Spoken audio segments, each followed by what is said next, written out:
24. Come back with this live at Watson Stadium.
Welcome back to the Hobbs Eagle pregame show live on Cool 95.7 and HobbsAmerica.com, plus the Cool 95.7 Facebook page.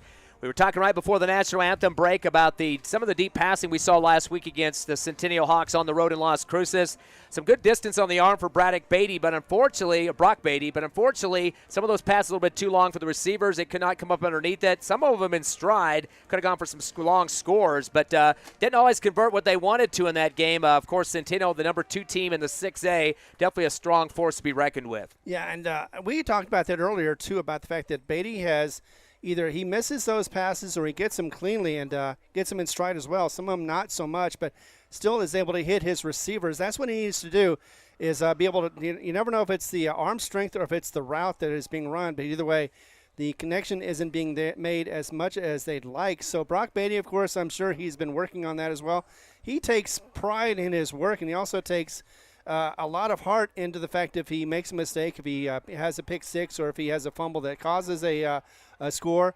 In any case, he always takes that to heart. No matter how many touchdowns he throws, he's always concerned about those turnovers, and you know he's working on those as well. Of course, passing is the predominant number so far for the Eagles offense, 1,387 yards.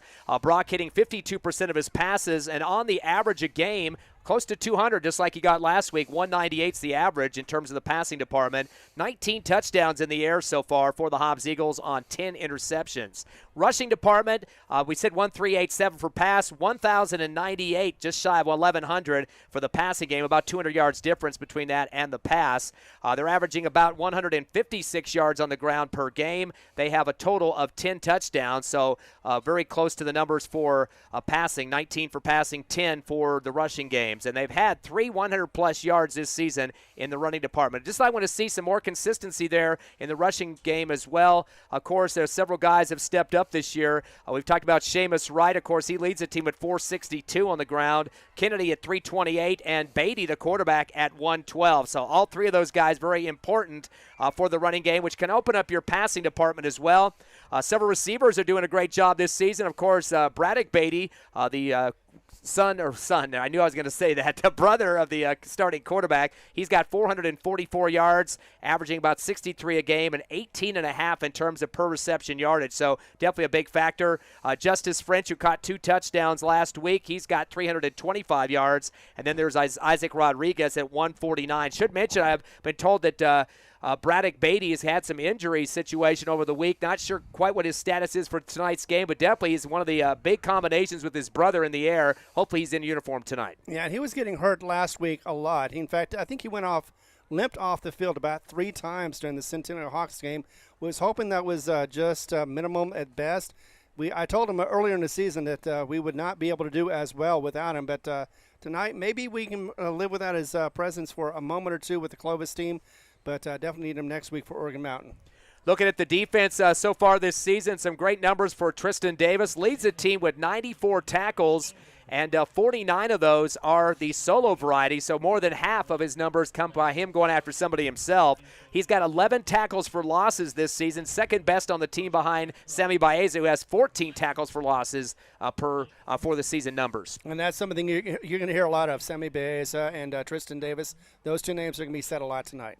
Gustavo Diaz-Castro is currently second with tackles, 85, and just shy of 50% in terms of solos with 40 there. He's definitely somebody you can rely on, averaging 12 tackles a contest. You've also got Diaz coming in as well.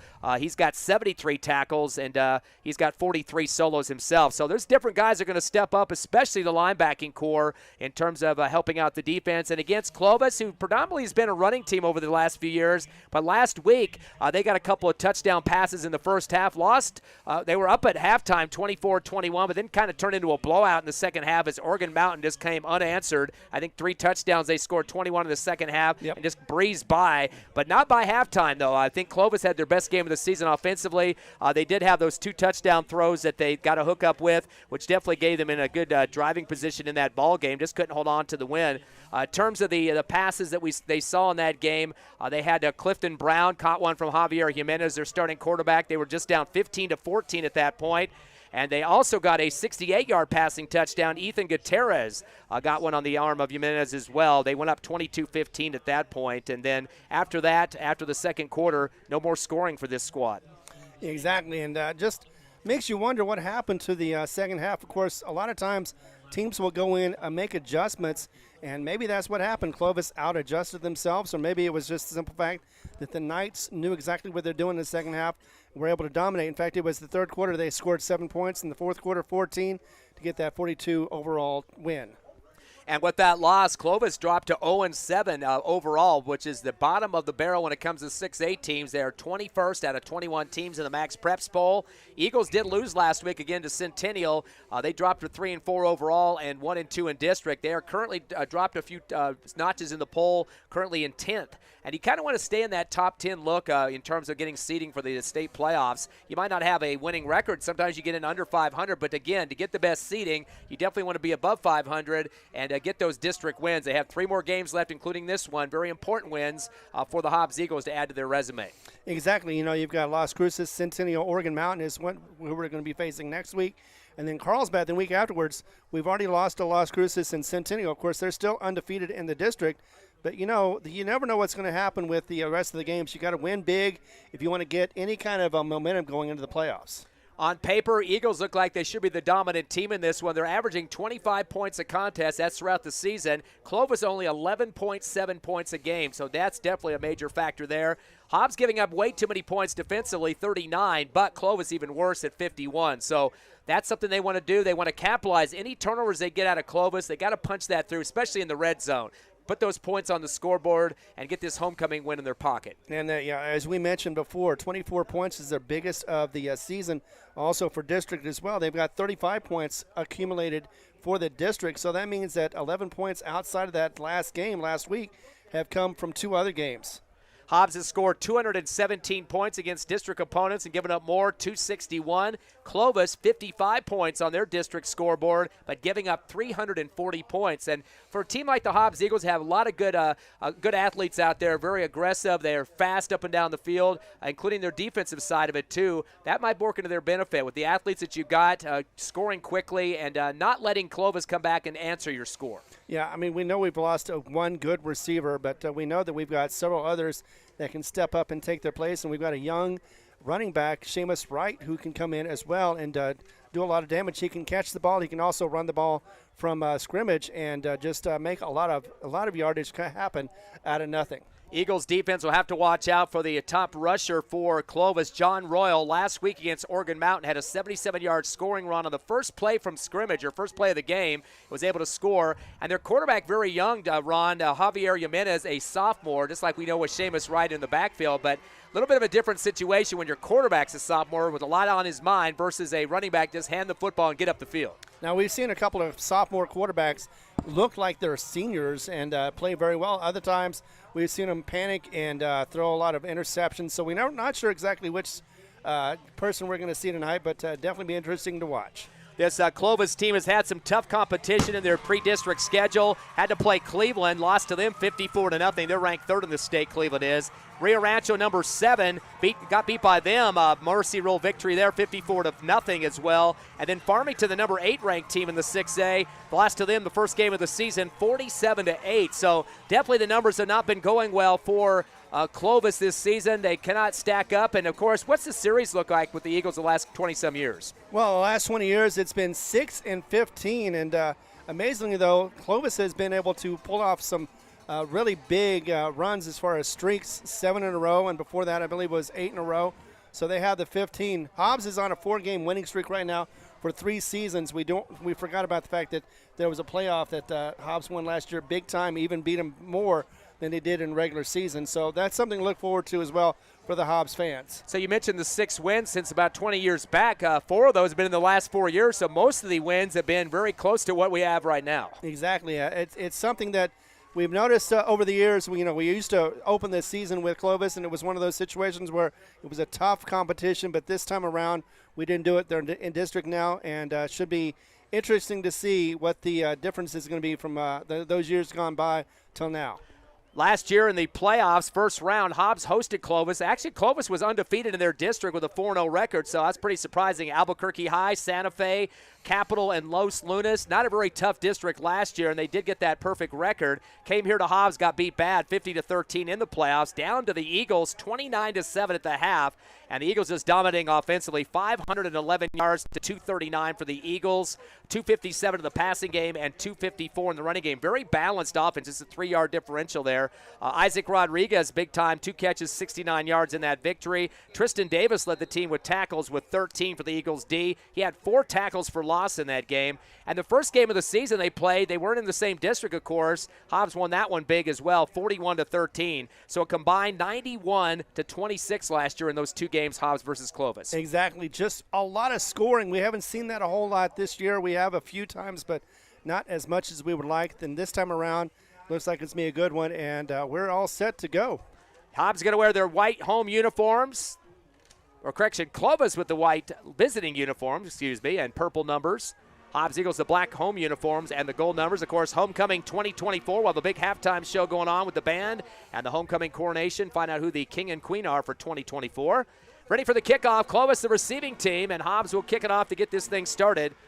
As Hobbs trying to get their record of 500 on the season. Here's the kick. It will go back deep to the 5, caught at the 5-yard line, up the left hash to the 10. Near side left, 15. Zigzag to the 18. That's where it will stop. As we get underway here in the first quarter of action, the return man for Clovis to start this one off was Jaden Tapia Cordova, one of their wide receivers and DBs. And didn't get really back to where he wanted to. At least the 20 is where you normally go for the touchback if it goes in the end zone. But just shy by about a yard, it looks like. They mark it at the 19. So Clovis has their first drive to start here in the ball game. Exactly. You want to see if you can get something going on your offense, especially with your special teams. A lot of times special teams makes and breaks a game. Quickly lining up to the 19. Here come the Wildcats. Purple helmets, of course. Eagles align 4 on the front defensive look. They'll bring a man in motion left to right. Everett. Handoff around the right side. Stretching it out is Royal. Trying to get outside to the Clovis sideline right side, but he's outside the hash marks. Going to go down in the backfield. And that will be a big loss for Clovis to get things started. Eagles sniff that out quickly and get in there. And looks like coming from the secondary to get the initial hit on Royal was Javen Hernandez, the DB, coming from way back deep that time through the backfield. Looked like about 6 different Eagles got to touch him at least once, if not bring him down. Not as much as I thought it was. Only got a couple of yard loss, but still, defense going strong so far, but it's still early. Second down and 12, loss of 2 on the play for the Wildcats. They'll send 2 receivers left, 2 to the right side. Of course, the Wildcat basketball team was in the Hobbs district last year, along with, of course, Roswell and Carlsbad. Shotgun to Jimenez. We got a whistle before the snap. We got a procedure call against Clovis. Thrown from the official here on the left sideline, the line judge in front of the Hobbs Eagle bench. So that'll back him up another 5, and already the real estate going in the opposite direction. Coach Hodges not going to be a happy camper. And you got to remember now, I just noticed that the flags are pink in honor of Cancer Awareness Month. Yeah, breast cancer awareness, of course, and the band is wearing the pink plumes. I know when they came out, as they came onto the field here tonight, they'll be at halftime, of course, with the homecoming show. Second down and 17 now, back at the 12.5-yard line. Twins left and right. Shotgun to Jimenez, brings one man in motion right to left. Now roll left for the pass look. Flood routes going to the near left sideline. A little dish out to the left side of the 22. Catch is made and pulled down by Ethan Gutierrez. Kind of tiptoeing out of bounds there. He's going to get, it looks like, 11 yards on that one. So getting back some of the drop in the backfield yardage they lost just seconds ago. Exactly, but it's still third down for the Clovis Wildcats in their first possession of this game. So Gutierrez with that first catch. And to bring up a third down, it looks like about 6 now for Clovis at their own 23-yard line on the left hash. 1 for 1 in the passing game so far are the Wildcats. Jimenez take a little bit more time in the cadence count. Twins left and right. One man in the backfield with him. Back to pass on a two-step drop. The out route caught near the first down marker, but a fumble near the 30. Did he have possession is the question. He got spun around, and we're waiting to see if that will be a catch. It would have been about a yard shy of the first down. They're going to say it hit the turf. And they're marking it back at the original line of scrimmage, so incomplete on that one. Very close. He did the spin out there, the receiver on that right side, Preston Green. Lost control. I don't think he had it tucked enough for being a football move. Is what the ref's going to look for to call that a caught ball. In any case, that was a luckiness for the Clovis Wildcats early on in this game. So Hobbs dodging a bullet on that one. Close to a first down if that catch would have been made. The punt from the 15-yard line, first punt of the contest. It's going back deep to the 45. Caught on the run up to 50, far sideline. 45 of Clovis, 40, 35, and out the 30-yard line. Great return for the Eagles into Clovis territory by Adrian Mora. Got that in stride on the run there as the ball was high up over his head. He had to backpedal a few steps to the left towards the Clovis bench, but continued into that Wildcat territory. Eagles with great position now. Going to be at the Wildcat 35-yard line on the left hash. Exactly. Got up to the left-hand side, was able to make some room, and looking about 23, 25 yards is what that return was. Only 9 yards on that first series for Clovis. First and 10 from the 35 in Clovis territory. Eagles send 2 receivers right, 1 left.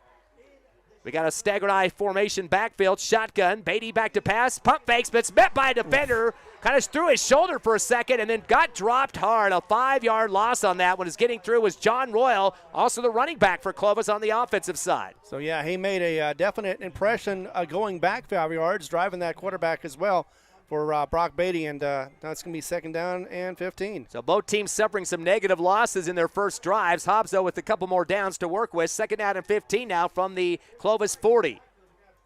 Waiting for that shotgun to bring a man in motion right to left. Fake the handoff to him up the middle instead of the tailback. Breaking a tackle at 35-30 and out to the 27-yard line.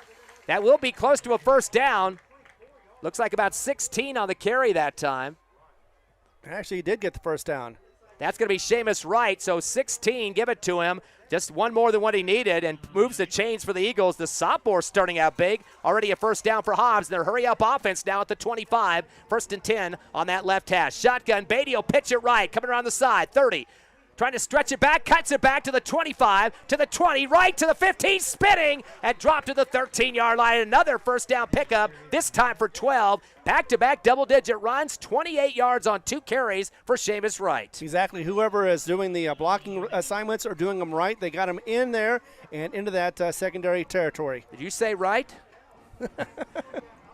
That was R-I-G-H-T instead of W-R-I-G-H-T, I hope. Yeah, there's too many rights. First and 10 now from the 14-yard line. Staggered eye formation, give it back to the tailback. On the angle, run up the middle, 10-5, cutting it left is right. Gets himself into the end zone, dragging people with him. That's going to be a 14-yard touchdown run. Hobbs Eagles as he goes up high with a chest bump from teammates at the back line of the end zone.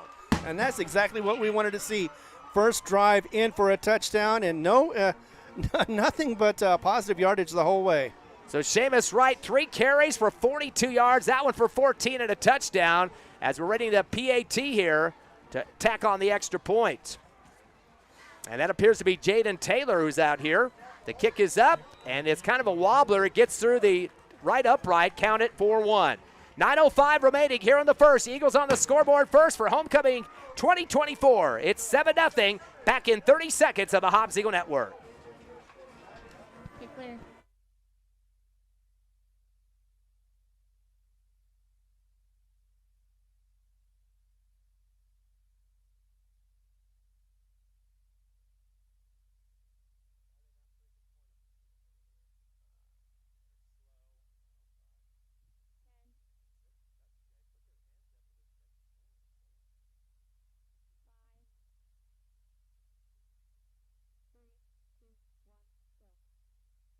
Hobbs Eagles up early, 7-0 here in the first quarter. Their first drive of the game, 9:05 left in the first, as they got 3 rushes by Seamus Wright, the sophomore, for 42 yards, 14-yard touchdown run.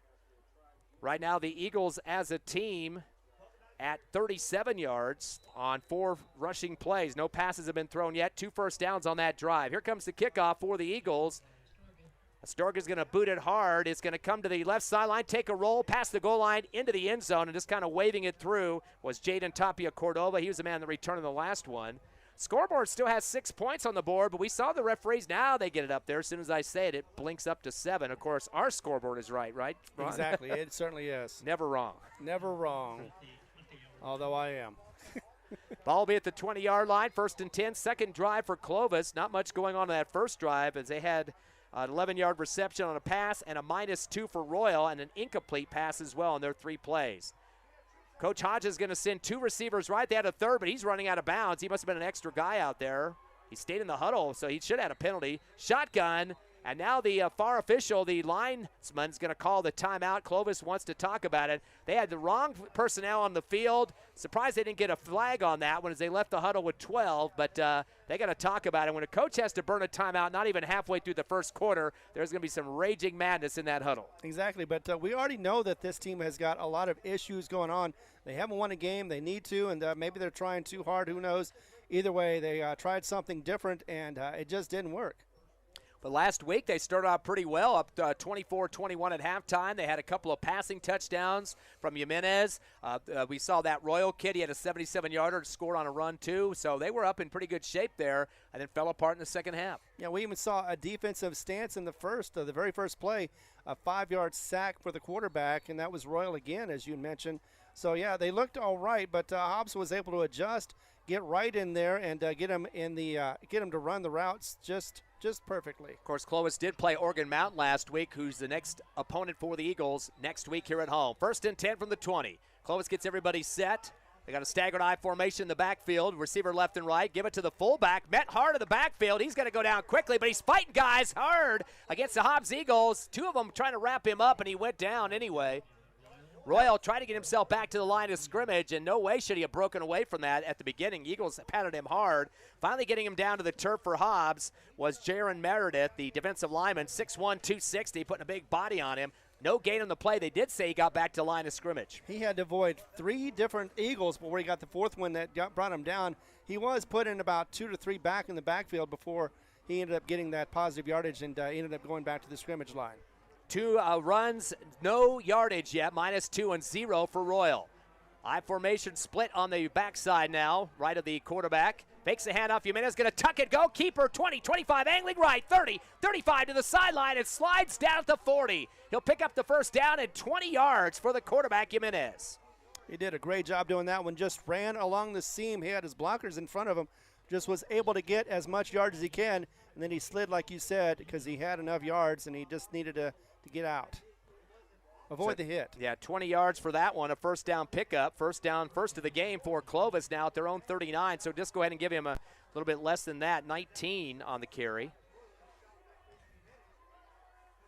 First down and 10 from the 39. Got a handoff. The tailback high stepping it out to the right sideline to the 45 and brought down at the 47 as he drug a few more with him. So Royal's going to pick up another 7 or make it 8 on the play. Yeah, that's something that probably they saw in film, that Hobbs gave a little bit during the middle during those runs, and so they're trying to exploit that. Looks like so far they're doing a pretty good job. They still they'll need to get more momentum if they want to get a score. With that 8-yard run, now 3 carries for 6 yards for Royal. 2nd down and 2 now from the Clovis Wildcat 47-yard line. On their side of the field, twins left and right. The handoff, trying to bounce it outside left, but brought down in the backfield is Royal. He's going to lose about 3 yards on that one. And that was just one player that did it that time, wrapped him up and brought him down. And usually you don't see it where they got him in the midsection. Usually you try to get the legs, but that time around it worked out. In fact, it was a loss of about 3 or 4. Yeah, he needed to get 2 yards, and he's ended up back at the 43-yard line. So about a 5-yard loss for Royal. He's had 2 negatives so far here in this first half, or quarter, I should say. 6:40 left in the first, 7-0 Eagles after a 14-yard touchdown run for Seamus Wright. 3rd down and 6 now at the 44. Head off to the fullback, cuts up the middle. That's Royal. He's still high-stepping, putting on the Pistons and getting to the 50. He's very close to that first down, and actually was at the 49ers where they needed the first. He gets about 49.5, so he's going to get the yards he needs for the first. Give him 8 on that one, and now he's coming up limping on that left leg and hopping towards the sideline. Not a good sign for the Clovis Wildcats. No, it is not. Looks like that is going to be a left leg injury, and going to slow down Clovis. But like you said, though, first down is what was registered for that run. Yeah, he's being helped off the field with trainers right now. Not a good situation for them. Their leading rusher of the season. They're right at midfield at the 50. First and 10 for the Wildcats, the middle of the H logo there for Watson Stadium. 6:15 and ticking here in the first as Hobbs leads 7-0. So new fullback should be in there now. Single setback along with the quarterback Jimenez. Twins left and right on the receiving core. They'll bring a man of motion left to right. That's Everett. Give the ball up to the tailback up the gut. Just pulls his body forward and falls ahead for about 4 yards. And the new guy getting the ball there was Matthew Ochoa. That's going to be his 3 yards they're going to give him on that one. His first carry of the ball game. Chris Roll is a junior, so he may be able to get on the mend. But in any case, he still has 1 more year to go. Second down and 7 now for the Wildcats at the 47-yard line of the Eagles. Twins left and right. Bring that man in motion again. Everett to the right side. Back to pass, rolling right. Jimenez wants to throw. Pump fakes. Chucks it to the far right sideline. Almost gives it off on an interception. Waiting for it to 32, but a little bit far off to the sideline that time. One of the Hobbs Eagles defenders, the cornerback. A couple of guys are actually out in that area in the flat and getting a chance to run after that, but not really getting a hand on it or anything. But close was Jacob Diaz, incomplete for the Wildcats. Now 1 of 3 for 11 yards in the passing game. Not sure if that was just a hurry up and throw it to get it to the next down or he saw somebody, but yeah, you're right. It was almost an interception. It could happen again. Of course, in high school rules now, you can get rid of the football just to get rid of it, but it has to go past the line of scrimmage. You have to be outside the pocket for it to count for no penalty. Handoff around the right end. Ochoa tries to put on the brakes, come up the right hash, stumbles a little bit, dives across the line of scrimmage, and maybe gets a yard on the play. Eagles squeeze down quickly, but not much more than a yard on that one, and that will get it a time for probably a punt situation here for the Wildcats. You know, they may play it through, but it looks like, yeah, they're going to go ahead and punt the ball. That might be the best situation. Put your defense on and see what you can do on that side. The stop for the Eagles on that one, very short gain, maybe a yard. Amron Wheeler stepped up that time, 6'3", 215. So back to punt. Jimenez gets a high snap. The quarterback going to punt it away from the 45 as he got containment. Eagles is getting the heck out of the way, takes a high bounce out of bounds around the 28-yard line. So that's not the best field position ever for the Eagles, but they're going to take it as they lead 7-0. 4:47 left, opening quarter. Hobbs up 7-0. Again, if you missed the original scoring drive here, the Eagles on their first possession had a 14-yard touchdown run for Seamus Wright to make it that 7-0 here early in homecoming 2024. And by the way, for Seamus Wright, in terms of rushing touchdowns, that's his 4th of the season. And I'm sure he's enjoying that one. I know he's wanting to come out there and do it again. Of course, the starting line or running back for Clovis, Royal, is out with a leg injury on his left side. We'll have to wait and see what his prognosis is. Yeah. Eagles going to get the 2 receivers left, one to the right side. Shotgun for Beatty with 2 running backs in the eye. 2-step drop. He wants to throw. Goes down the middle of the seam route over the shoulder. Just a few yards past his receiver wide open at the 30, and it gets past him. We talked about that in the pregame show. Long balls have just not made it in all occasions at the point where you want to get them right in the hands there. But Eagles are running some fast routes down the field and just throwing up for the coming underneath. That Junior Medrano, I believe, might have been the guy they had running on that one down the middle of the field waiting for that football. He is the backup quarterback. I think he's lined up there at receiver. Let me double check that number. Nope, correction. That's 18, not number 10. Got to get my eyes checked here. Austin Chavarria, incomplete though. Hobbs is now 0 for 1 in the passing game. Twins left and right, back at the 32. Shotgun to Beatty, gives it to the tailback. He's shimming and shagging to the right side, tries to spin around as it gets across the line of scrimmage. Falls forward for about a yard. That's Seamus Wright, and looks like just a yard given by the official. It looks like Clovis is keying in on that right runner and definitely stopped him on that one. So right now with 4 carries, 43 yards, averaging over 10 a pop so far here in the first quarter. 3rd down and 9, big play for the Eagles at their own 34-yard line. They lead 7-0. 2 receivers right, 1 left, split formation backfield as the quarterback Beatty in between them. Hands the ball off. No, he pulls it out, throws it in the right flat. The screen caught at the 35-40. Ducking around some defenders. Wright is spinning, taking on 5 Clovis Wildcats. He's going to get 12 on that one. Nice little screen play up the near right sideline in front of the Hobbs Eagle bench. And luckily he didn't lose the ball. Usually when you do something like that, an extra move or two, you tend to fumble the ball, and that did not happen, luckily. And also a big first down for Hobbs. 3 first downs for the Eagles. Their first reception. They are 1 of 2 for 12 yards thanks to Seamus Wright. He's Mr. Go-To guy on the rush and the pass so far. Hobbs at their own 46. 3:52 left first quarter. Twins left and 2 to the right side. Bring a man in motion from right to left. Chavarria, pump fake. The curl route caught at the 45 to the 40 and pulling people to the 35. Another first down pickup. That's going to be 20 on the play up the middle off the little post route. That's Chavarria. He's definitely good, the go-to guy now with the passing game starting up. 4 Wildcat bodies were on them at that time. And I've got an update for you real quick from Anthony. It is Gadsden 19, Lovington 14 at the half. 4 first downs for the Eagles. They got 2 passes out of 3 attempts for 32. First down and 10 now from the 35, middle of the field. Beatty going to throw the out route, caught near the 25. Cutting back to the 20, to the far side, 15, and drug out of bounds. About a 21-yard pickup for the Eagles. Definitely a big play for Hobbs getting that far sideline. And they are moving the ball quickly, just like the Centennial Hawks did last week. Hobbs is just going down the field and making those first downs, and they're doing it on first down. Isaac Rodriguez getting his first catch for 21 yards. 3 for 4 in the passing game. 5 first downs for the Eagles. Hurry up offense from the 14. First and 10. Shotgun Beatty out of a split formation. Handoff around the left end. Amarian Kennedy, 10, 5, goes to the pylon, left to the end zone, and they knock him out just barely. Yep. He did run into that orange pylon, but it looks like his foot stepped out the left foot. Right foot hit the pylon, but the first foot counts, and he's going to get the first down right near the goal line. Exactly. He was just out of bounds when that happened. Otherwise, it could have been an easy touchdown. So Marion Kennedy, his first carry of the game. First down pickup, number 6 for the team. And just 4 more downs away, or maybe less than that, to get in the end zone once again. 2:55 remaining. You said all along you think they should score big early to get this game in the books early. Exactly. Just go ahead and strike. Shotgun to Beatty, hands to the tailback, untouched, heading into the end zone between some major gaps there. And there's the score for our Marion Kennedy. I guess we'll go ahead and give him a yard, but it was a lot shorter than that. But when you're not touched, it's nice to get into the end zone standing straight up. Exactly. When you don't have to work nearly as hard as that last one was, you definitely enjoy it. Although either way, it's a nice score for Hobbs. Second touchdown of the ball game here in the first quarter, I should say. As that time it's Kennedy, so both running backs have scored in this one. And the kick is up, and the kick is good. 2:53 left, first quarter. Hobbs up 14-0 over Clovis. Homecoming 2024 returns in 30 seconds on the Hobbs Eagle Network.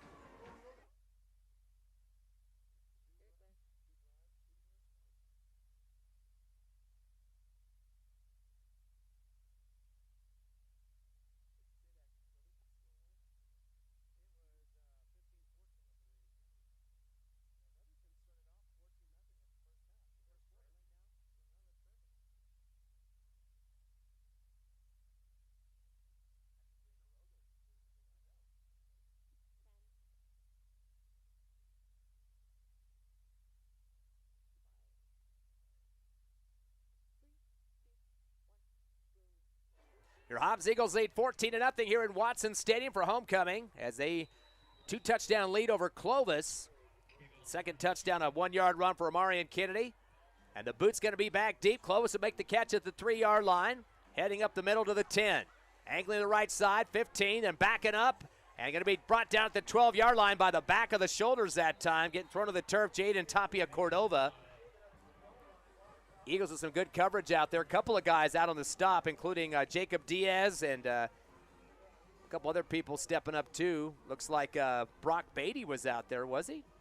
No, that's 12, excuse me, and that's not on our roster, unfortunately. Trying to give people some recognition here. Or is that 32? It looks like 12, but I don't know about that one.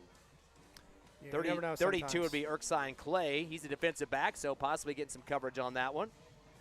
Clovis football, their third possession of the ball game. Not much going on offensively so far. Royal, though, has carried a few times, 5 to be exact, as he's got just 9 yards on 5 carries. Ochoa's run twice for 4. First and 10 now from the 27. Split eye formation and a roll left after the handoff. Fake option left is in the backfield, loose on the turf. Eagles fall on it at the 18, and another turnover going to come to the Eagles off the fumble recovery, picked up by Jamin Hernandez. Major mistakes there for Clovis, and that's Hobbs football, first turn of the ball game, as they'll have it deep into Clovis territory with a 14-0 lead. And we were looking for that as well. Defense is going to make a difference on this one, and that toss was ill-advised. They tried to do something different, didn't work, and lost the ball, did Clovis. That was Everett who's got the option coming to the left side from the quarterback Jimenez. So that little trickery action there after a fake handoff up the middle did not work well for the Wildcats. 1st and 10 for the Eagles at the 19 of Clovis on the right hash. Split formation backfield, shotgun, 2-step drop. Beatty wants to throw deep into the right corner of the end zone. Has some nice spiral action on it, but a little bit too far as it sails out of the back of the end zone and rolls across the track. Good coverage for the Wildcats defensively. Josiah Burton was right with the receiver that time for the Eagles. And again, beautiful spiral on that throw from Beatty up that far right, near right sideline. Unfortunately, could not make the connection. And let's see who that was. That was Justice French, who caught those 2 touchdowns last week against Centennial. Eagles are now 3 for 5 in the passing game. 2nd down and 12, make it 10 from the 24. And now they're going to go up the middle with it. Beatty's going to take it himself, chugs it all the way home into the end zone. That'll be an 18-yard touchdown run up the right hash for the score. And just like that, took everybody by surprise and got that nice 18-yard run for a TD. All 3 touchdowns here in the first quarter.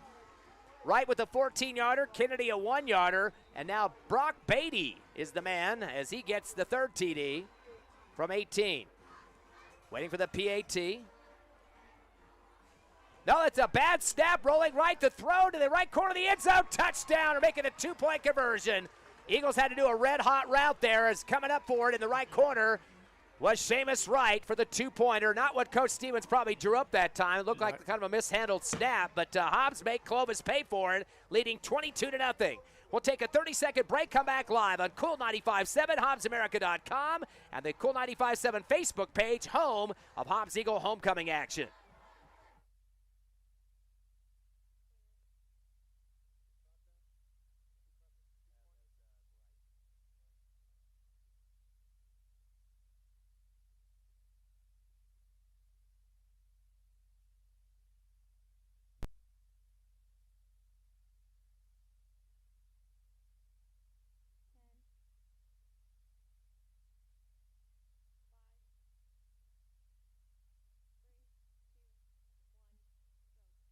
Twenty-two to nothing. Your Eagles lead big here in the first quarter over Clovis. 2:29 remaining. And now another kickoff, going to go deep this time into the end zone halfway through in the rollback. So it'll be an automatic touchback for Hobbs. No chance for return that time. A nice kick there for the Hobbs Eagles. And that would be from Fabian Astorga, of course. He's done 3 kicks so far because they've scored 3 times. Exactly, and that third one was just under a minute from the last one that Hobbs did. Of course, that nice turnover, that nice gift that the Wildcats gave us didn't hurt. Should say 4 kickoffs because we started the game kicking off to the Wildcats. 1st and 10 for Clovis at their own 20. Twins left and right. Jimenez in shot. Has a man in motion left to right. Back to pass. 3-step drop. Stays pocket. Fires it down the middle on the post route. Overthrows his receiver high in the air that time. Trying to jump up for it for the Wildcats. Ethan Gutierrez incomplete. And now the Wildcats are 1 for 4 in the passing game for just 11 yards. Have not hit their last 3 passes, although they started off in the first possession with one to a receiver for 11.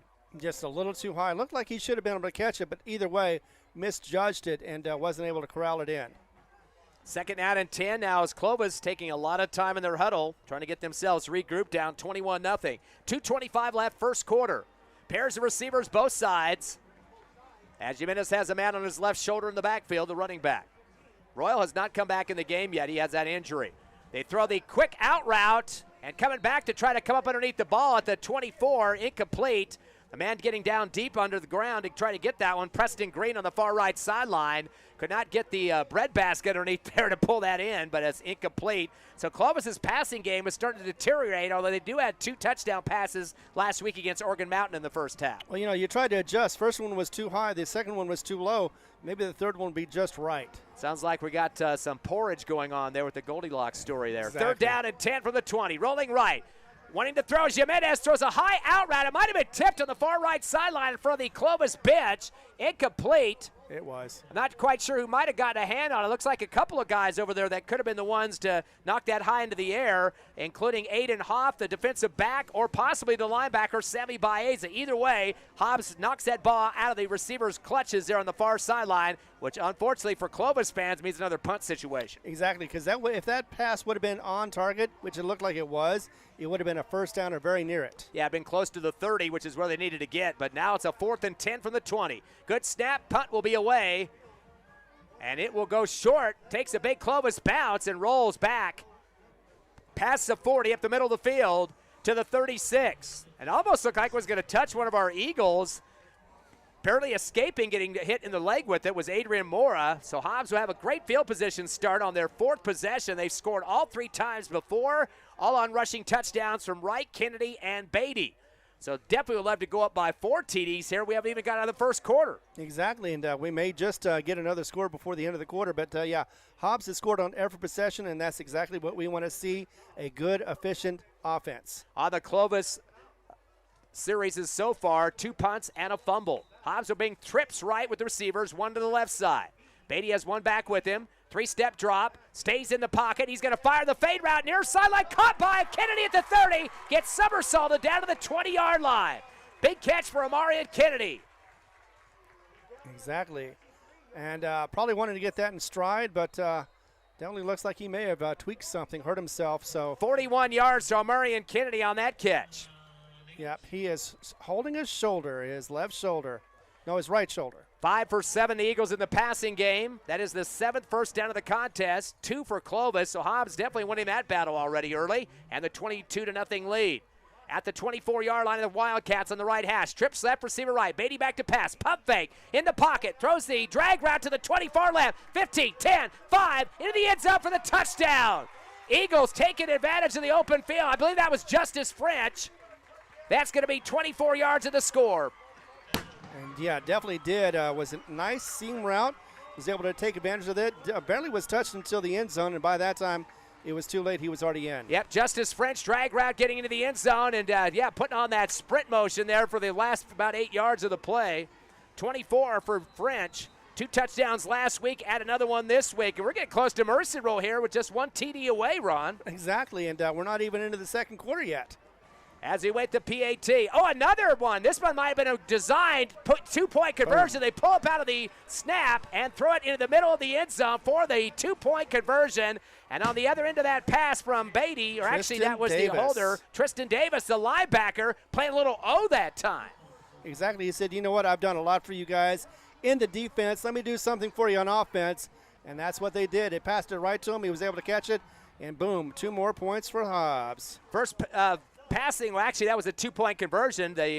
Before that, it was Justice French, of course, taking care of business. And Hobbs up 30-0, 5 points away from mercy roll here in the first quarter. And yes, they do put mercy roll in play even in the first half. If you get up by 50 in the first half, game is over. That's amazing. And like we said, we knew it'd be either hit or miss. Clovis would either come out here and scratch and fight like a Wildcat, or this could happen. Hobbs with 3 rushing touchdowns, including now Justice French with the passing play, and a 2-pointer to Tristan Davis, trying to get his offensive creds going there. Here comes the kick. It's going to be a little bit shorter this time. Bobbled at the 5-yard line. It's loose, but Hobbs not down there to cover yet. Picked up right across the 9-yard line and dropped on the right hash. Wildcats adding insult to injury on the special teams. Looked like he lost it in the lights. Tried to see if it went behind him. Instead, it was right in front of him.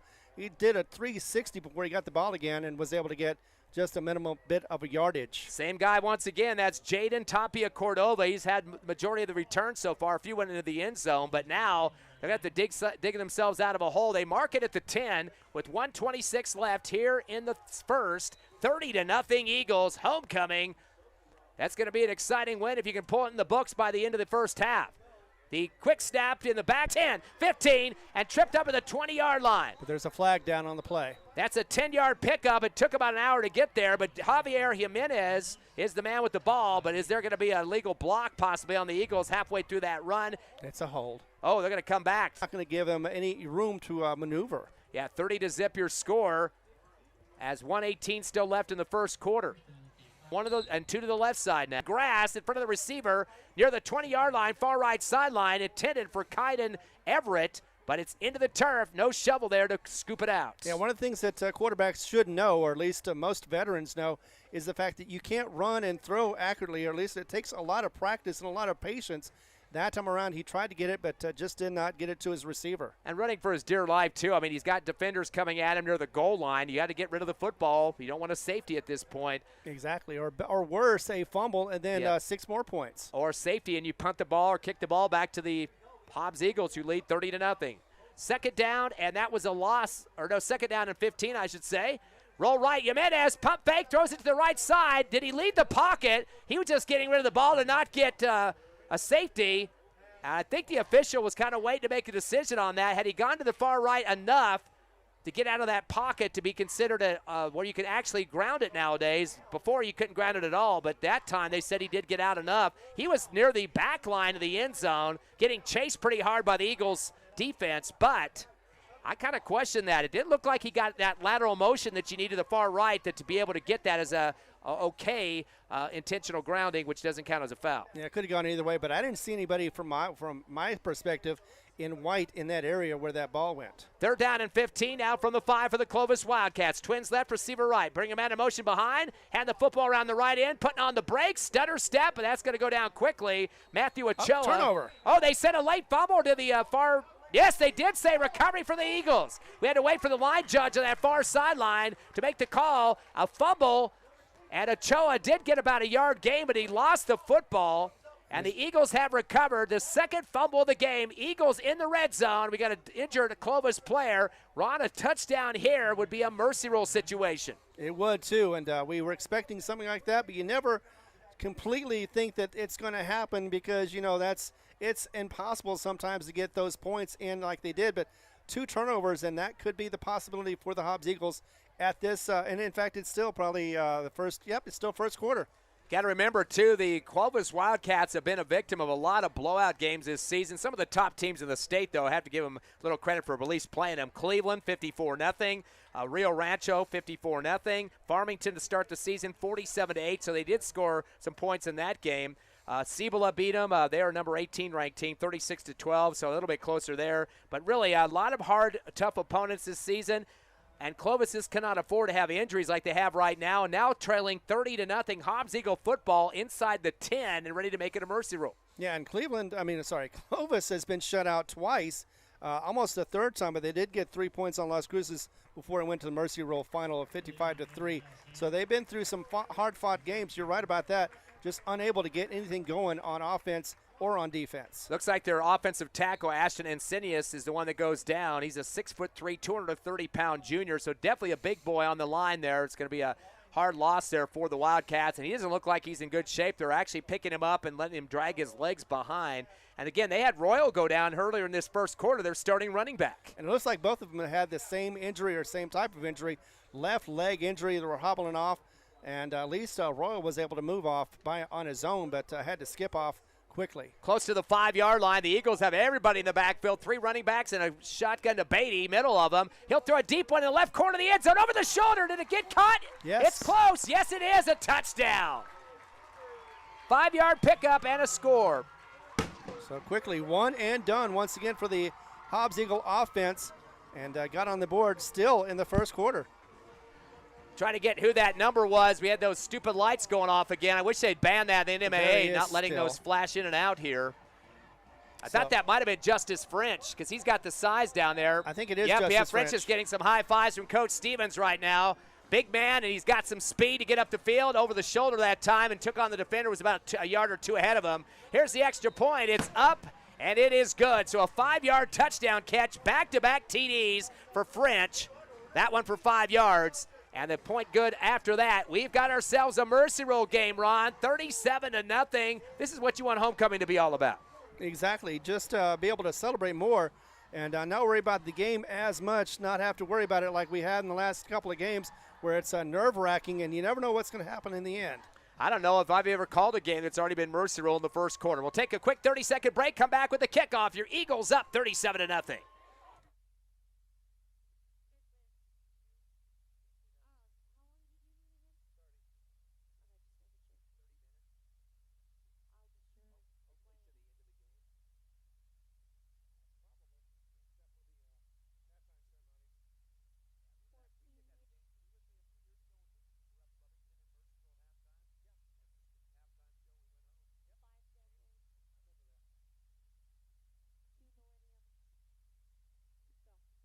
Back live here at Watson Stadium. A rout is underway. Hobbs up 37-0 in homecoming, and a deep kick coming back for the Wildcats. A catch at the 5. Up the middle to the 10. Stretching it out to the 15. Spin move at the 20.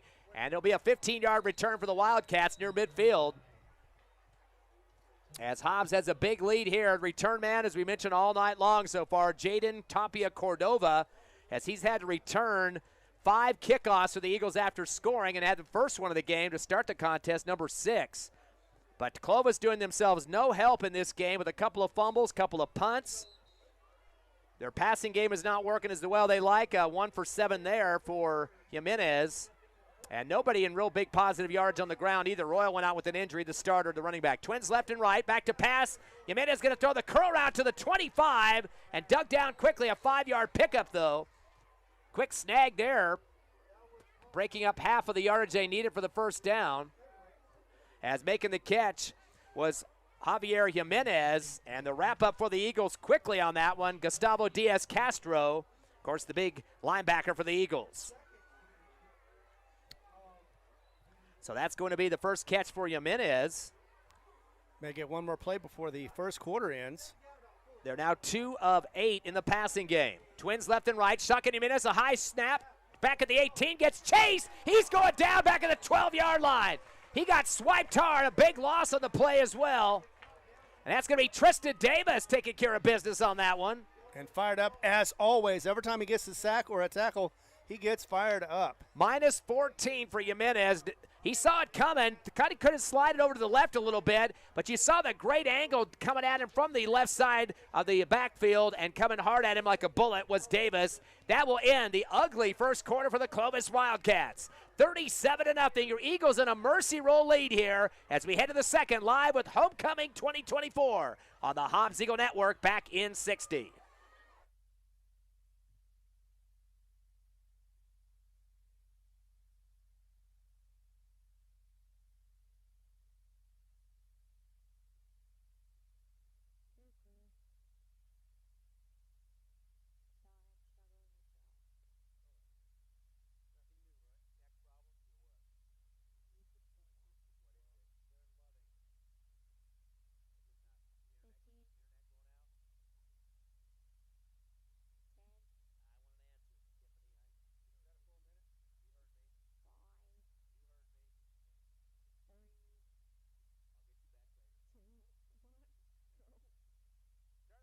Quarter, big time lead for the Eagles, 37-0. Clovis football, third down, and looks like about 17 here on a trips right, Twins left. Oh, we got a defender jumping way offside for the Eagle. I don't know if he was drawn off, but I don't think by the looks of it he was.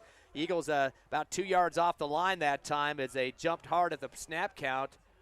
That was Ivan Vargas well across the line of scrimmage for the Eagles. That'll be a 5-yard penalty against Hobbs, their second one of the ball game. And it's now be third down and 12 from the 18 of the Wildcats. There's some confusion out there. The defensive line is trying to send out a player. They're telling the coach, get him out now. I'm not sure what the problem is here. I don't know if somebody's hurt or he came off sprinting. I don't know what the problem. The whole team was saying, get him out of here, but I'm not sure why. Jeremiah Mackey doesn't look like he's injured, but maybe he threw up or something out there. Or maybe lost his helmet. But either way, they got a substitute for him in there. Now we've got another delay. They're all looking to the sideline, the Hobbs Eagle defense. Not sure what that's all about. There's 3 referees talking to each other.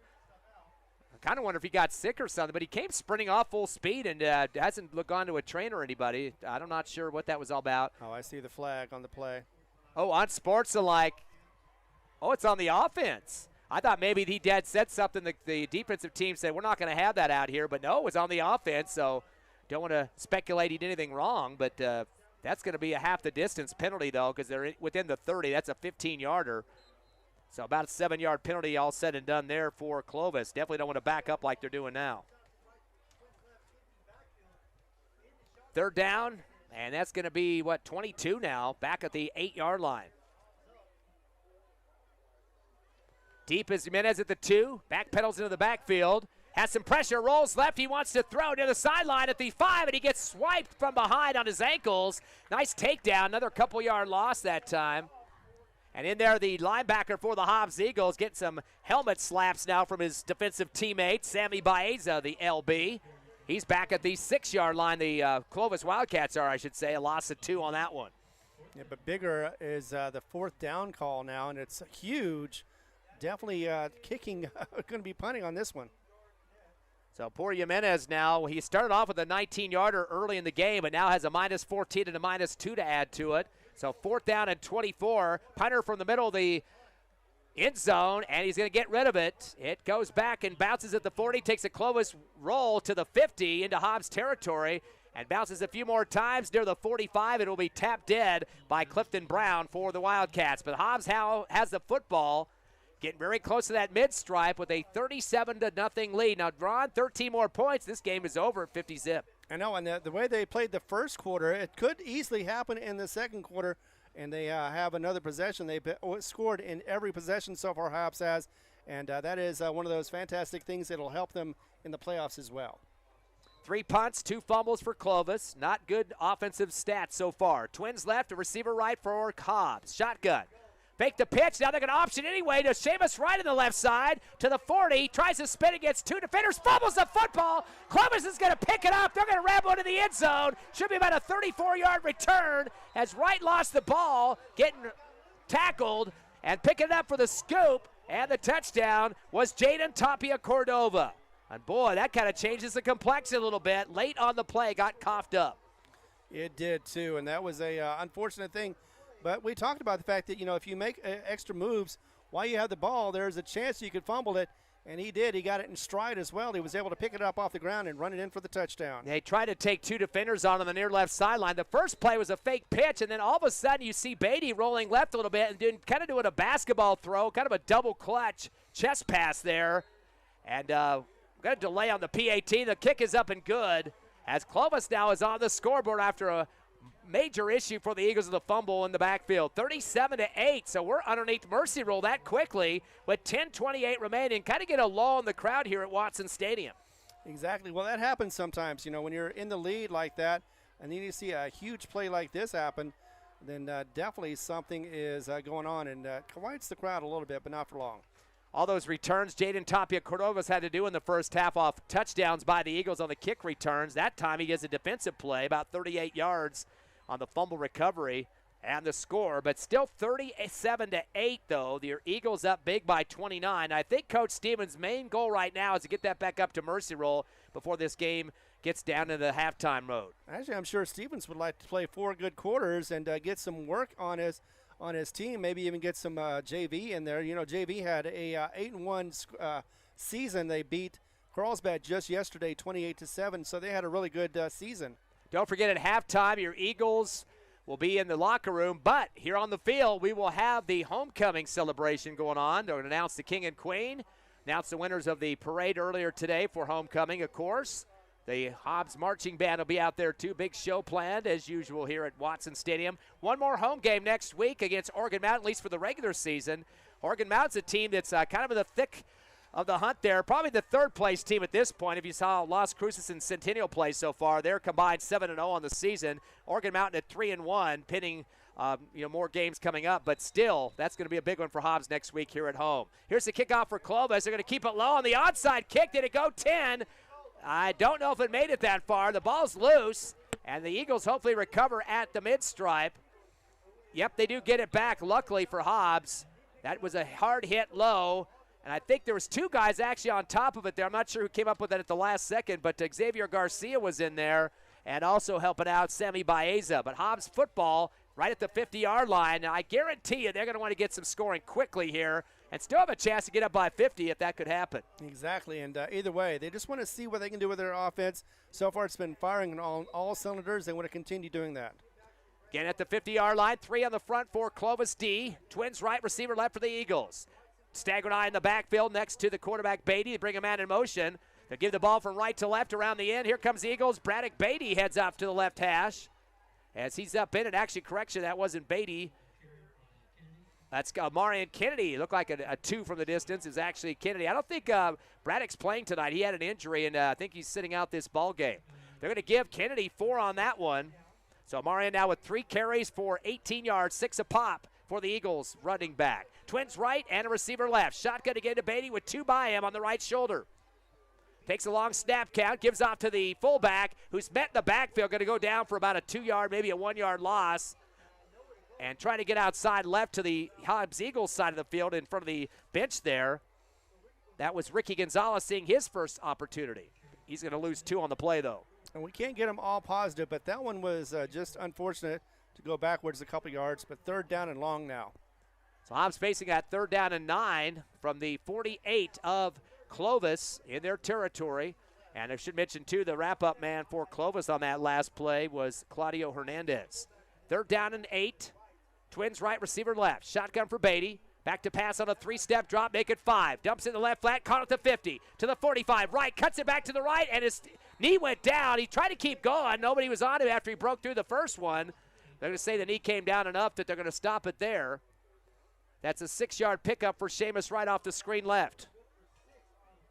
So that's his first, or make it 3rd catch. He's got 3 for 21 now in the passing game. 7 for 9 are the Eagles overall in the air. First 4th down, and they're going to go for it. 4th and 2 from the 43 of the Wildcats. Probably a hard snap count. Shotgun to Beatty. Draw play up the middle to the 40. Shake and bake. A spin at the left hash. Right breaks 2 tackles. 35 up the middle. 30, 25. He won't stop to the 24-yard line.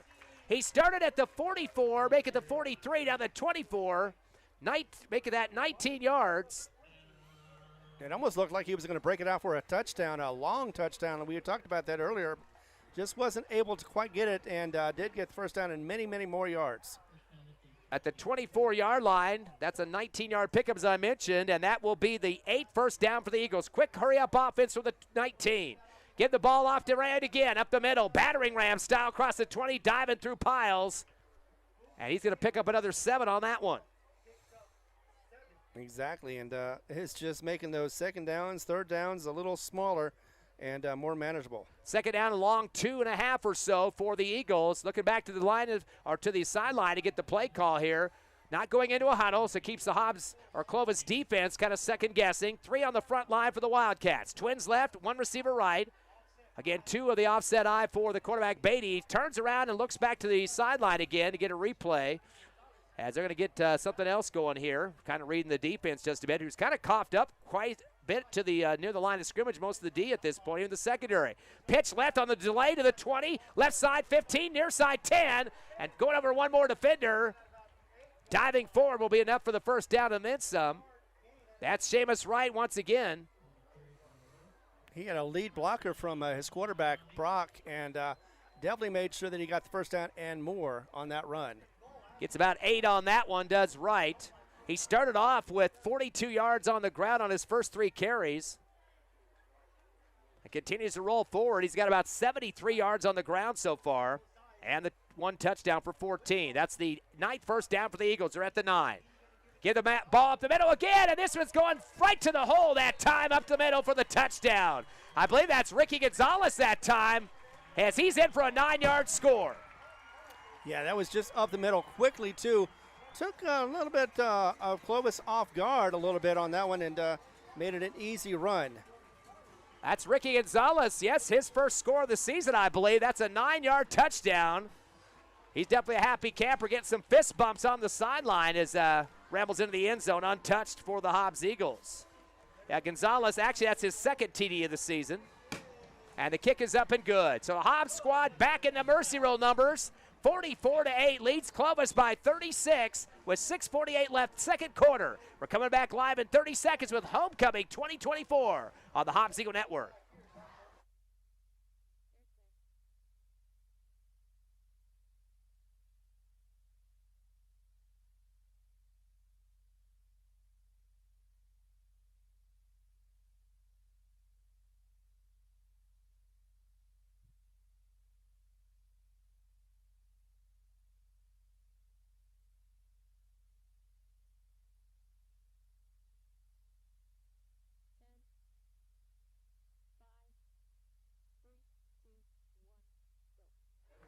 Hobbs up 44-8 thanks to a 9-yard touchdown run for Gonzalez for the Eagles. So far in this game, Hobbs started off with 3 rushing touchdowns, and French caught 2 passes to finish up the first quarter. So 3 rushes, 2 passes, and then here in the second, another run to make it 4 rushes and 2 passes for scores. Only touchdown for Clovis coming off a fumble recovery as a Jaden Cordova ran into the end zone. But other than that, not much working good for Clovis offense. In fact, nothing working good for Clovis offense, but the Hobbs Eagles are busting big time with a 36-point lead here in the second quarter. Mercy roll underway. Looks like there was a flag on the last play. It may be on the score, but either way, a penalty drives them deeper for that kickoff. Yeah, that's a 15-yarder, so a personal foul of some sort. The ball sails out of the end zone, so personal foul was called against Clovis, but they'll get it to 20 on the automatic touchback. Next week, don't forget, we will be here at home one more time for the regular season, hosting Oregon Mountain. Pregame show 6:40, and the kickoff at 7 here on Cool 95.7, HobbsAmerica.com, and on our Facebook page and YouTube as well. Of course, you also know that means senior night, so we're going to be celebrating all the seniors, whether it be on cheer, on the band, or on this team. They're going to be celebrated that night. Clovis football, 1st and 10 from the 20. They're getting the footballs changed out now. 2 receivers left, nobody on the right side receiving core, and it will be Jimenez in shotgun, back of the 15. Long delay here. Pink flag is being thrown. We're doing breast cancer awareness night, and the flag is in the backfield. They look like they have too many men on the field. Looks like one of the linemen is going to leave, and looks like it was number 74 who's not on a roster, but that will be a penalty. Too many men on the field. And that's another one of those mental errors that you just got to be able to get done by now. But if you're losing as badly as Clovis is, maybe that's something they've been having trouble with all along. 4 penalties, 32 yards for Clovis, who trails 44-8 to the Eagles. Mercy roll clock running at 6:37. Twins left, receivers 0 to the right. Clapping his hands is Jimenez. Delay handoff to the backfield to the 15, up the middle, but the Eagles, big-time wall being built there. Don't think much is going to be happening on that one. Man underneath the pile for the Eagles. Stopping the action was Mike Meredith, of course, 6'2", 330.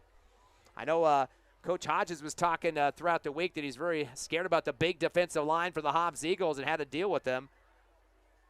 No gain on the play on that one for Clovis. That was Matthew Ochoa. He's got a couple of carries in this game so far. They're going to throw the left flat screen pass through the hands of the receiver. Might have heard some footsteps out there on the left side in front of the Clovis bench. Javier Jimenez incomplete. And again, it looks like it's going to be another one of those 4 downs. They still have one more to go, but 3rd and 15 is not easy to do, especially deep in your own territory. Back out of the huddle come the Wildcats. They're at the 15.5-yard line. Clock at 5:35. Definitely not an ally with a 36-point deficit. They bring a man in motion right to left to make it trips.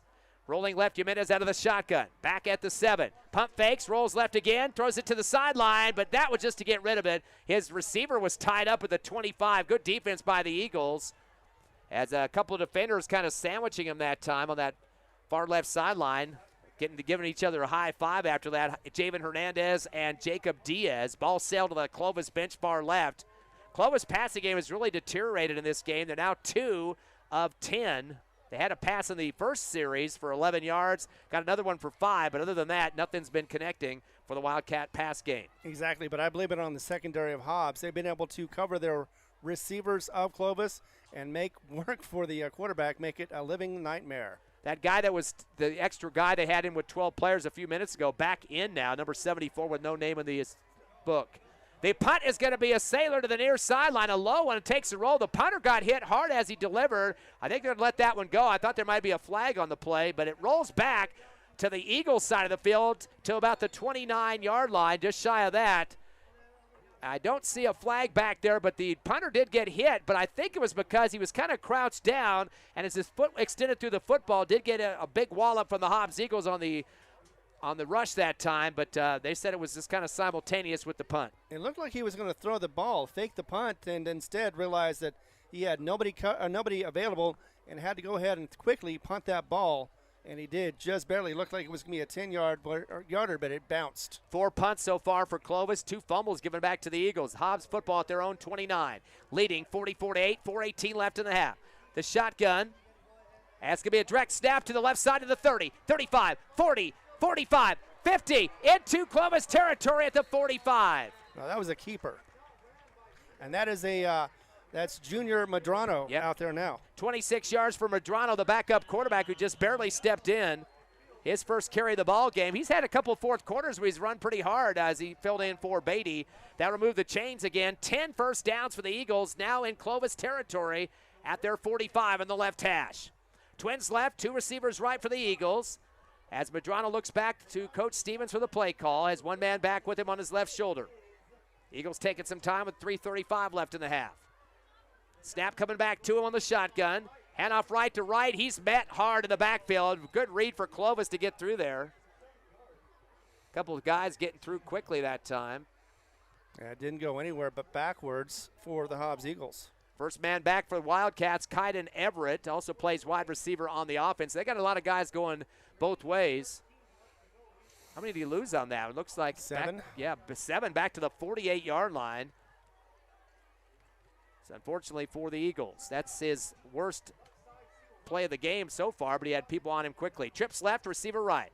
Back to shotgun as Medrano. Gets some early time in this blowout game.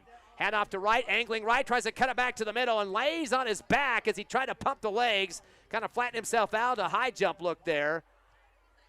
And looks like he just got a yard on that one. So Seamus Wright continues to be the workhorse for the Eagles rush game. Now, this may be the first possession that Hobbs goes without a score, but it's still early. They still have the ability to be able to get that first down. 10 for 69. That's the rushes for Wright so far. Twins left and right. 3rd down and about 16 for the Eagles at their own 49. Clock continues to run at 2:17. There's a flag deep in the backfield. Should be probably delay a game here. Line 2. Wait to see. Oh, it's going to be a false start on the Eagles, so a 5-yarder. They're second of the game for 10 total. Once they get the ball reset, that clock will continue to run. Hobbs up by 36, 44-8 over Clovis here in the homecoming. They're getting the band set up. A lot of activities here, and the big homecoming coronation to be announced as well. Who's the winner of the king and queen here? Twins left and right. 3rd down and 22 for the Eagles. Twins left and right on the receivers, and the handoff in the backfield. No, actually, is that Medrano? I don't know if he ever got the ball handed off. No, he didn't. And he's going to go down hard. He kind of hunched down like he was going to give it off to Wright. Wright went right, and Medrano went the other direction, but he's going to have some major hole to dig out of on this one. You know, there was a wall of defenders right in front of him as he tried to make that fake handoff, and instead ended up going backwards and hit the turf. -8 for Medrano on that one, and it'll be a punt situation. First time the Eagles have faced this tonight, although they did have one series with a fumble that was scooped up for a touchdown. Clock to 1:30, definitely not helping out Clovis in this game, which is a blowout by any stretch of the imagination, 44-8 in favor of the Eagles. Beatty back to punt. He had a wrist injury a few weeks ago, but he stayed at the punt position and came out as quarterback. Oh, it's a fake. They had or is it a bad snap? It went up the middle that time. It looked like Hobbs might have designed that one. The ball was loose at the line of scrimmage. Beatty just kind of moved his hands around like he had the football, but I don't think they gained anything on that play. I'm not sure if there was a mistake or ball was fumbled or they were trying to do some type of a trick play from the line of scrimmage there, but no gain in the play, and it will be a turnover on downs for Hobbs. If that was a designed play, I don't think that was the best place to do that.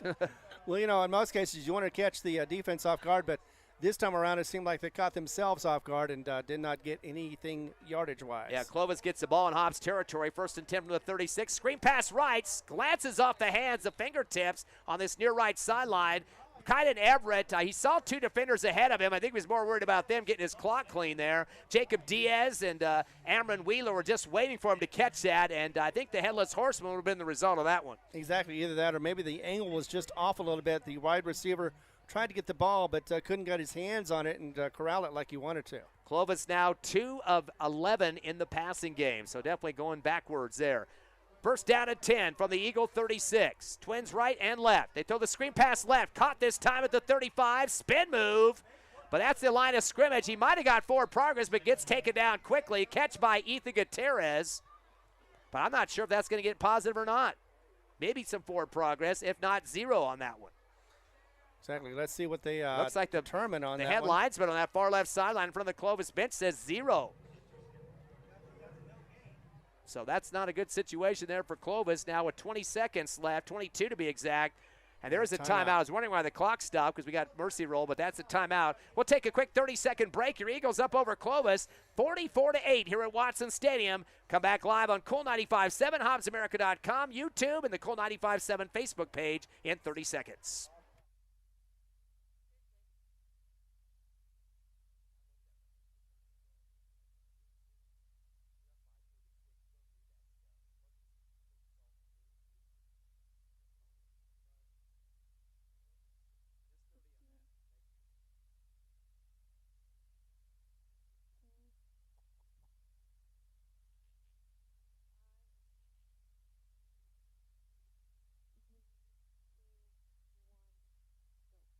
Third down and 10 for Clovis. Back to pass. Jimenez rolling left to the far sideline in front of the Clovis bench and has to just get out of bounds. He was being chased from the backfield.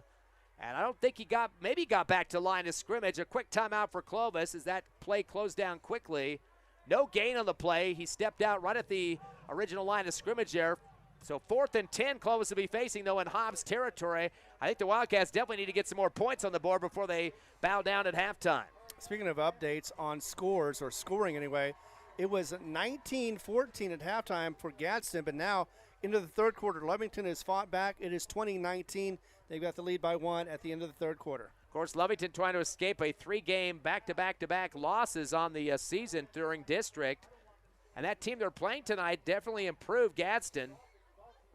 Indeed, too, yes. Both of them came in with a 5-2 record. Of course, Lovington having some tough opponents in their district with Artesia, Goddard, Roswell. I mean, Roswell and Artesia in the state championship last year, so some tough teams for them to play. 4th down and 10 at the 36. Shotgun, Jimenez back deep on the shotgun. He's going to throw it down the middle. The seam route intercepted at the 8 of the Eagles, and it dropped to the turf quickly as he picked it off. Landing on his back was Javen Hernandez for the INT. Exactly, and what Hobbs needed to do was get something going momentum-wise. That should do it, even though it is deep in their own territory. It is better than nothing. Yeah, the clock is going to run out with the mercy roll. That should end the first half as Javen Hernandez finishes up with that big pickoff to put the game away in halftime. So we will get a halftime show here. Oh, wait a second. They called roughing the quarterback. So that's going to keep the half going here. The marching band's already in the end zone wanting to come out on the field, but they called a late hit there on the quarterback roughing. That's an automatic first down, which would be a 15-yard penalty against the Eagles. So they'll get one more play with the Wildcats. They're at the Eagle 21. If they try a field goal here, that'd be about a 38-yarder, but I think they want more than 3 points as they're down by 36. Absolutely. I know they have scored a field goal, but they want more than that, and they have one more opportunity to do so. Twins are making trips right, receiver left, shotgun to Jimenez. He's back at the 26. Pedals back to the 30. Stays pocketed, flushed out to the left. Has some pressure. Rolls left to the 30. Tucks, 25, 20. Far left sideline, 15. Spins at the 11. He does get a first down, but that should end the first half clock. That'll be 11-yard pickup for Jimenez, the quarterback, but will end 2 quarters of play here at Watson Stadium. Your Eagles will come back with a mercy roll clock in the third quarter. 44-8, your Eagles leading over Clovis. Hobbs Eagle Marching Band coming out on the field for the halftime show. We'll find out who the king and queen are for homecoming 2024 and who won the parade entries, what class, sophomores, juniors, or seniors. You're listening live to Hobbs Eagle Football Homecoming 2024. We're back in 3 minutes.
Welcome back to halftime, homecoming 2024 with Hobbs Eagle football here at Watson Stadium. Ty friend Ron Gunner and Evie Stuber and her sister Tiffany Stuber at the station tonight, getting us all the Lee County scores. We'll get you updated on those here in a few minutes. But right now, we have the royal coronation going on for homecoming. And Ron, you got the big dibs on telling us who the winners are for King and Queen this year. Yes, this year it was Luis Cordova for King, and for Queen it was Brett Clay, of course. Who else would it be? Yeah, Brett Clay, definitely a great basketball player for the Hobbs Lady Eagles, and Luis Cordova is how they pronounce his first name there.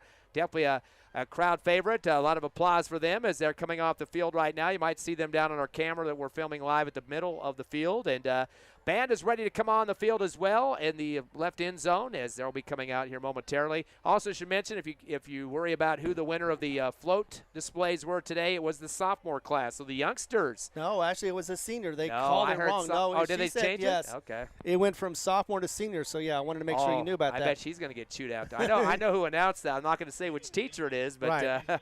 I guess she's going to caught get it halfway through. She said sophomore, then went, nope, senior. Okay, boy. Yeah, I heard the sophomore part, then I was scrambling to make sure we got the names right on the coronation there. But regardless, again, seniors are the winner. I guess that's always rigged that way anyway, isn't it? Exactly. Because they're the exiting class. I mean, might as well you give it to that class, although sophomores probably deserved a little bit of a mention. Okay, and I think they probably got the last laugh there as they're probably saying they were cheated. Maybe something wrong with the ballots or something. I don't know. We got election year going on. I better not talk about that too much. Well, halftime score 44-8. Your Eagles are up by 36, which is a mercy rule margin at this point. Well, we will start the second half with a clock running on all plays, and including out of bounds, interceptions, whatever else might happen. They're going to keep that thing running incomplete is what I meant to say. But, Ron, let's get our sponsors of Hobbs Eagles football this season, including this homecoming game here at Watson Stadium. Exactly, and as always, we love them. We love the fact that they get it to free for us, and we can give this to you as well for free. Lee County State Bank, First American Bank of Hobbs, along with Eunice Pump and Supply, Hobbs Express, Devon Energy, Master Plumbers, Miko Services, Zamores Car Care, Badger, The Model, Divine Energy, along with TDS, Eastern New Mexico University, Thriftway, Lasco Construction, Forest Tire, NMR Pipeline, and Emerson Design and Media.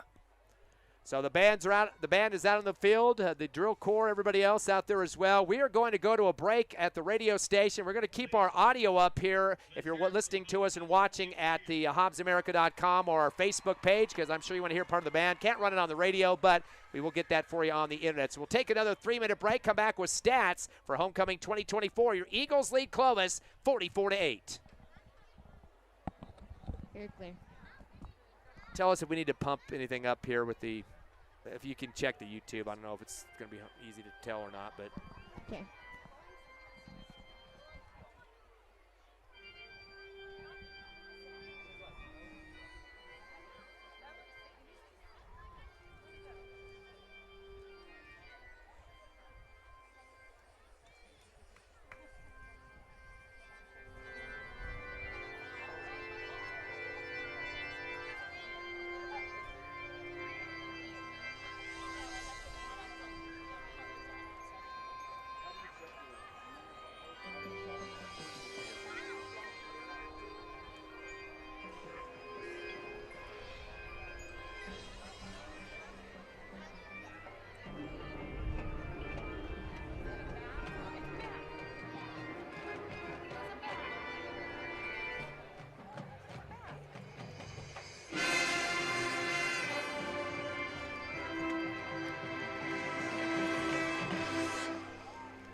1 minute.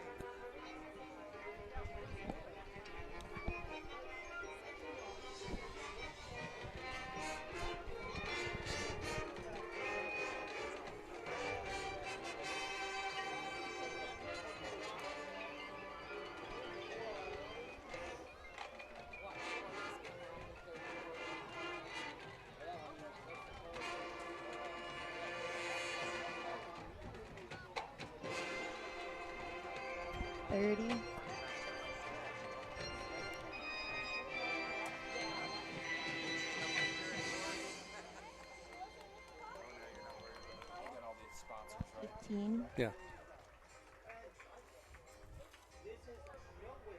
10.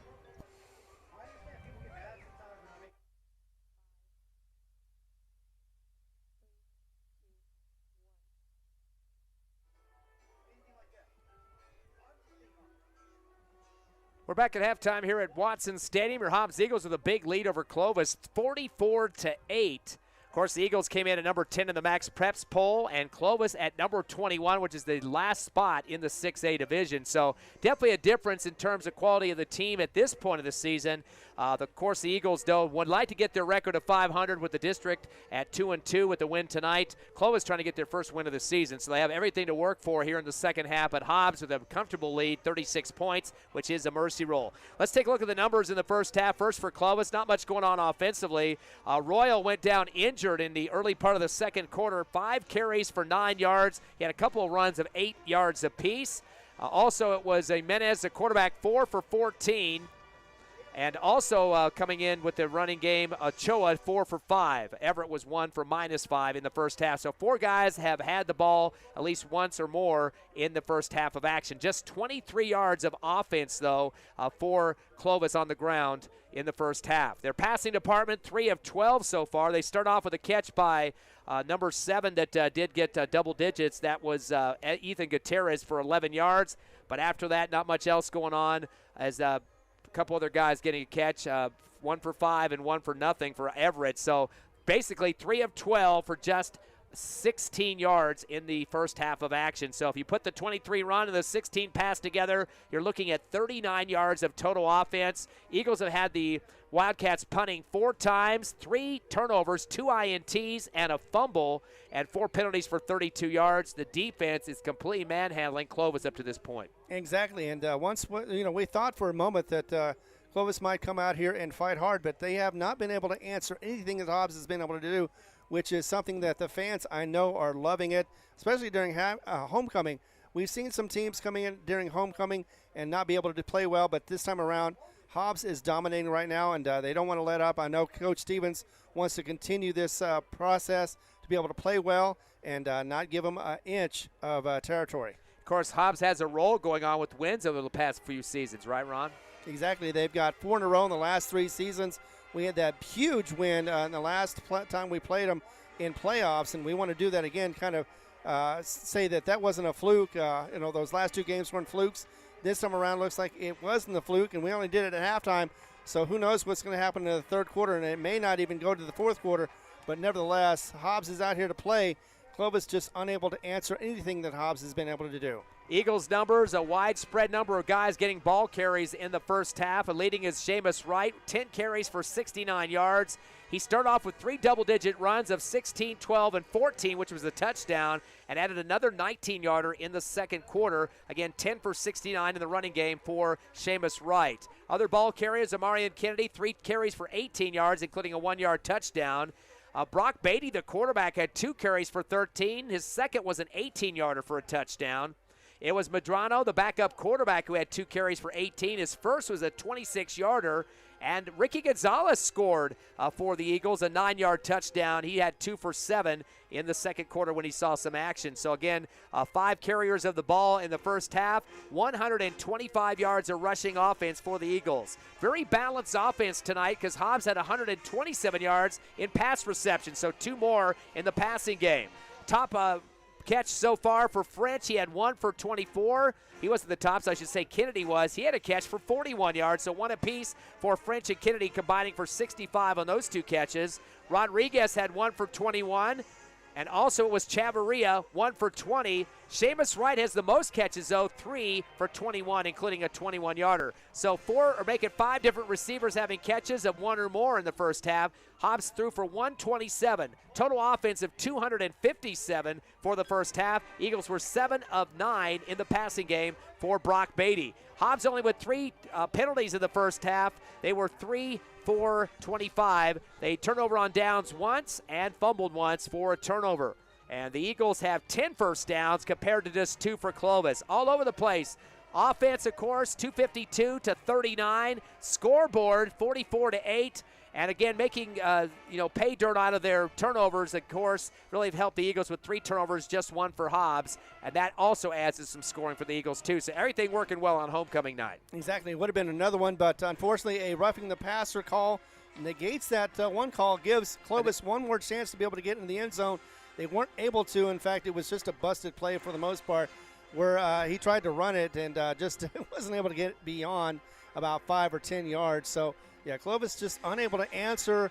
Hopefully, for the Clovis Wildcat fans, they're hoping to see some kind of adjustment in the second half. But we saw last week when the Oregon Mountain came in, they weren't able to answer in the second half. In fact, it was 21 unanswered points that Oregon Mountain put up against these Wildcats. So don't have to worry about that, though. We don't need 21 points. We just need, 7 to be able to get this one out of here. But either way, it's close to the mercy rule ending. If Hobbs is playing the way they are, it should be over by middle about third quarter. Hobbs Eagle Marching Band has just finished up their halftime performance, wearing the pink plumes right now, of course, with the Breast Cancer Awareness Month going on here in October, and they're tributing that and looking out for all the people out there that have been affected by cancer here in Lee County and the world, for that matter, as we are broadcasting live on Cool 95.7, HobbsAmerica.com, YouTube, and the Cool 95.7 Facebook page. Once again, halftime, 44-8, homecoming here at Watson Stadium. We'll be back in 3 minutes to get you ready for second half action live on the Hobbs Eagle Network.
Welcome back, everyone, to Watson Stadium as we are in homecoming. Hobbs has a big lead right now, 44-8, and we are enjoying that one as we continue with the halftime festivities as well as the halftime scores. I'm going to give you some scores from going around Lee County. We're going to start off with the JAL score. I know a lot of people are trying to watch that one, but unfortunately it is not on the air for technical reasons. Right now it is JAL up 12-6 at the half. In fact, it was JAL who scored first in the first quarter, 6-0. Then it was 6 for each side for JAL as well as for Loving Falcons. Ends up being 12-6 as the halftime score so far as Hobbs runs out on the field. Also have a huge score going on over at Anthony, New Mexico. Gadsden, Lovington fighting it back and forth. In fact, it was Lovington who started off first with 14 points in the first quarter. Gadsden coming back with 19 unanswered points of their own to make it a 19-14 score at halftime.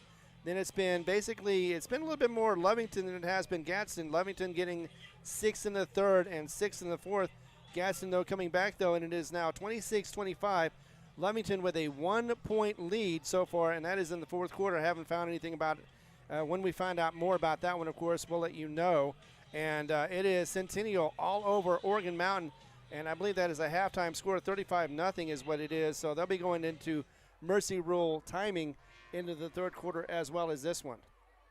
Of course, that next week is the team the Eagles will face Oregon Mountain in that next battle. That luckily is here at Watson Stadium, back-to-back home games. And Ron, tomorrow you've got another big rival matchup in soccer as the Hobbs boys will be hosting Clovis here at Watson. Exactly. We've got the 13-4 Clovis Wildcats coming in for soccer against the 11-6-1 Hobbs Eagles, although Hobbs did beat them, I believe it was 1-0 just a couple of weeks ago. So Hobbs is doing well in district. It's just Clovis right now still has a better overall record. So Hobbs needs to come in tomorrow afternoon, be able to get that victory.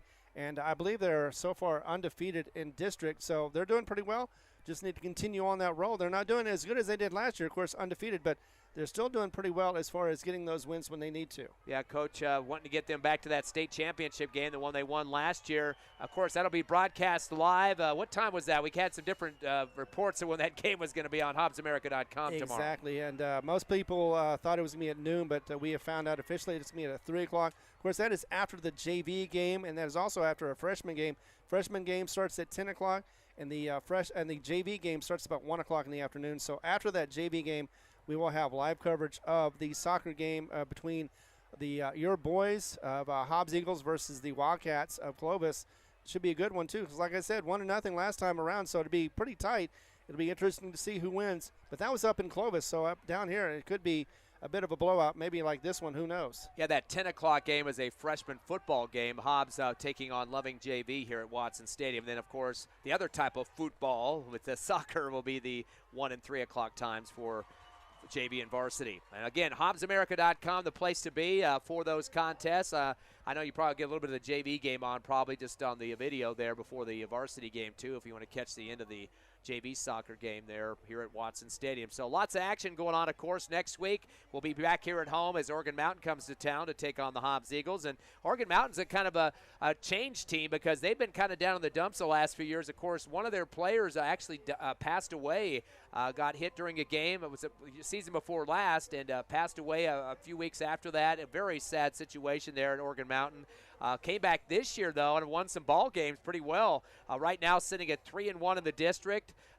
Definitely one of the teams probably in the middle of the pack right now, looking at that third place slot. They're currently sitting at third. Las Cruces 4-0, Centennial 3-0. Looks like they're going to be 4-0 after the win tonight. And then, of course, Oregon Mountain at 3-1. So that tells you where they're sitting. So they're in the hunt with Carlsbad and Hobbs in that third spot.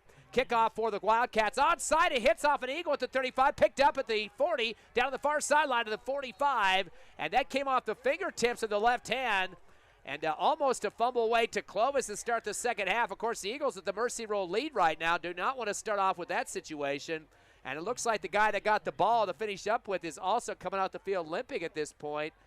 Hopefully he's okay. That's coming off the field now. Might have got his ankle kind of twisted up there. And that was the return man for the Eagles, Josh Ortiz.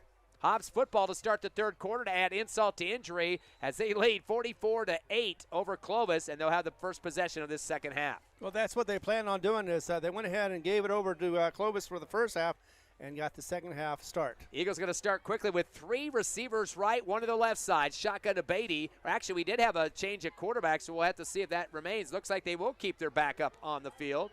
as he's going to roll right and comes around the near end to the 45-40 and run out of bounds. So already getting the job done there as the first down pickup and then some.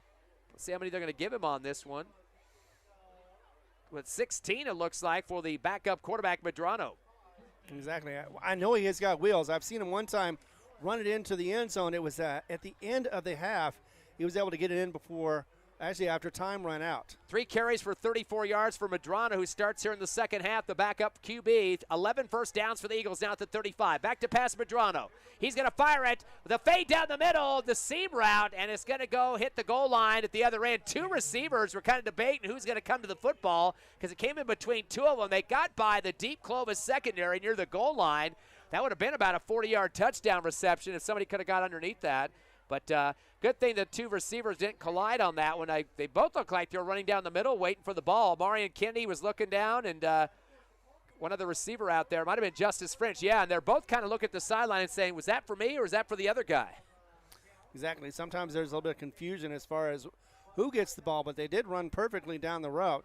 So at least they have that going for them. 7 for 10 in the passing game for the Eagles. 127 in the air for yardage so far. Twins left and right. Long delay before the snap, and flags are flying now. See the official on the far left. That's the lines judge, and head linesman, the chain gang, threw the flag. And we're waiting. It's going to be a 5-yard penalty to false start by the Eagles, so they'll pick up that penalty. That's going to be their 4th penalty for 30 yards total, and will back them up to the 37-yard line make it the 39-yard line of Clovis on the right hash. 2nd down and 15. Pair of receivers left and right for the Eagles.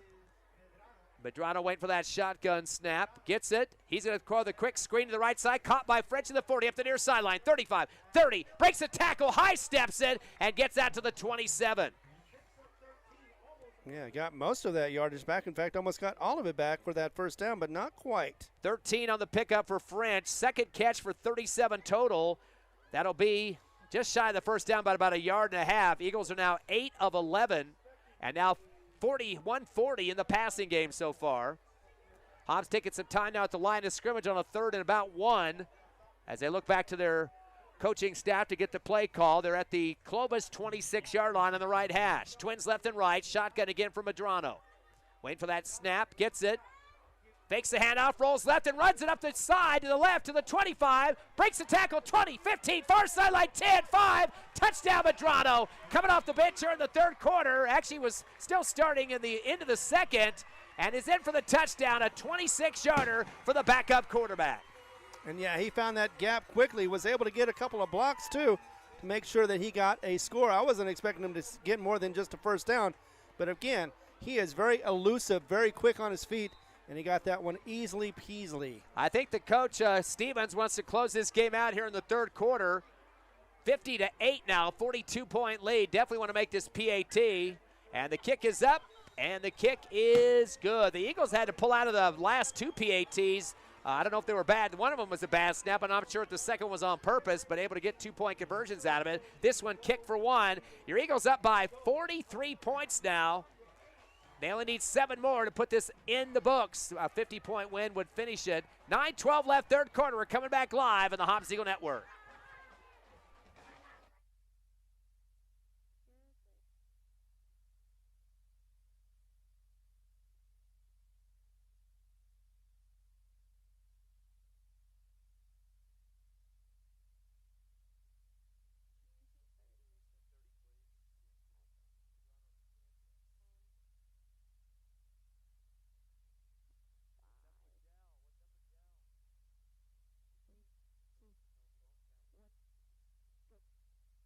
(51-8). Your Hobbs Eagles leading by 43 here at Homecoming 2024 at Watson Stadium. Clovis not too happy about their situation on the road tonight. Getting ready for the kickoff for the Eagles. And this one will be a bouncer to the 1-yard line. Rolls into the end zone off the foot of Fabian Orstorga. Try to keep it as low as possible and hard to handle. As Clovis will now be getting the ball from the 20-yard line, automatic touchback, trailing by 43. Would you like to see a pick 6 here to finish this one off? That would be nice, especially for Tristan Davis. He's already got a score, at least 2 points. He would love to get a touchdown as well. Of course, just being able to stop him would be good enough for him. Yeah, he came in as a receiver on a play and caught a ball near the back line of the end zone for the 2-point conversion. So that's what you mentioned. But he's had some pick sixes this year, too, as a defensive player, linebacker. Jimenez in the backfield, Twins left, receiver right, shotgun. Handoff on the left side, bouncing off a blocker, now up the middle of the 20 to the 23. Couple 3-yard pickup possibly on that one. Trying to see who their running back is as Royal went down hurt in the first half. And he's their starting running back. I believe that was for Clovis, Orozco, or Ochoa, excuse me. That'll be looks like they're giving him 4 on that one. His 5th carry for 9 yards for Ochoa. Again, Royal, their leading running back, went down about the start of the second quarter, has not been back since. Twins right, receiver left, shotgun. Jimenez going to hand off to Ochoa, angling right to the 25, plows across, going to get about 2 on the forward progress. But the Eagles are going to get staunch on that one to pull him down. Linebacking core in their heart, making the first contact and putting him down to the turf was Peyton Davis. About a 2-yard pickup on the forward progress for, once again, Ochoa. He's got 6 carries for 11 yards and a 3rd down and long 3 now for the Wildcats at their own 26-yard line. A lot of balloons been flying off the field here tonight with homecoming going on. Twins left, receiver right. Jimenez is going to throw the quick shot to the left side and caught at the 30, up the near sideline, 35 from the Hobbs Eagle bench. That'll be a 1st down pickup, and that will be about 12 yards. As getting the reception for Clovis in the 1st down was Kaiden Everett. So 12 for Everett. And the 3rd first down, only the 3rd first down for the Clovis Wildcats. They are 4 of 13 in the passing game. That's a 2nd catch, 12 yards total for Everett. 3 first downs, as you mentioned, compared to 11 for the Eagles, all in the first half. 1st and 10 now for Clovis at their own 39-yard line. Staggered eye formation, going to get the handoff to the fullback. That's Ochoa heading around the right end and getting a block, but he's going to get piled up at the 40, 1-yard gain to the big black and gold wall there. A couple guys near knee level that time, getting low to make sure, kind of get him down towards the turf so he gets some help up top as well. I believe a player on the field. Yeah, looks like a Clovis player flat on his gut that time, and got to give some credit to the front defensive line there for the Hobbs Eagles. Trying to check out who that original guy was for Hobbs. Coming up, big man on the line there for the Eagles was Blaine Moore, nose guard, 6 foot 260. He was down low to knock the legs out, and I'll have to wait and see who that hurt Clovis player is. We'll take a quick break. 6:51 remaining here in the 3rd. Eagles up by 43 over Clovis, 51-8 here in homecoming 2024 at Watson Stadium. Back in 60 seconds on the Hobbs Eagle Network.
Back live after a Clovis timeout, our official timeout due to an injury. Leaving the field, the offensive lineman, Isaiah Ulabari, 6'3", 290, so he's a big kid they definitely don't want to lose. They've already lost their starting running back. Royal left in the first half, and they've had to move a bunch of other players around.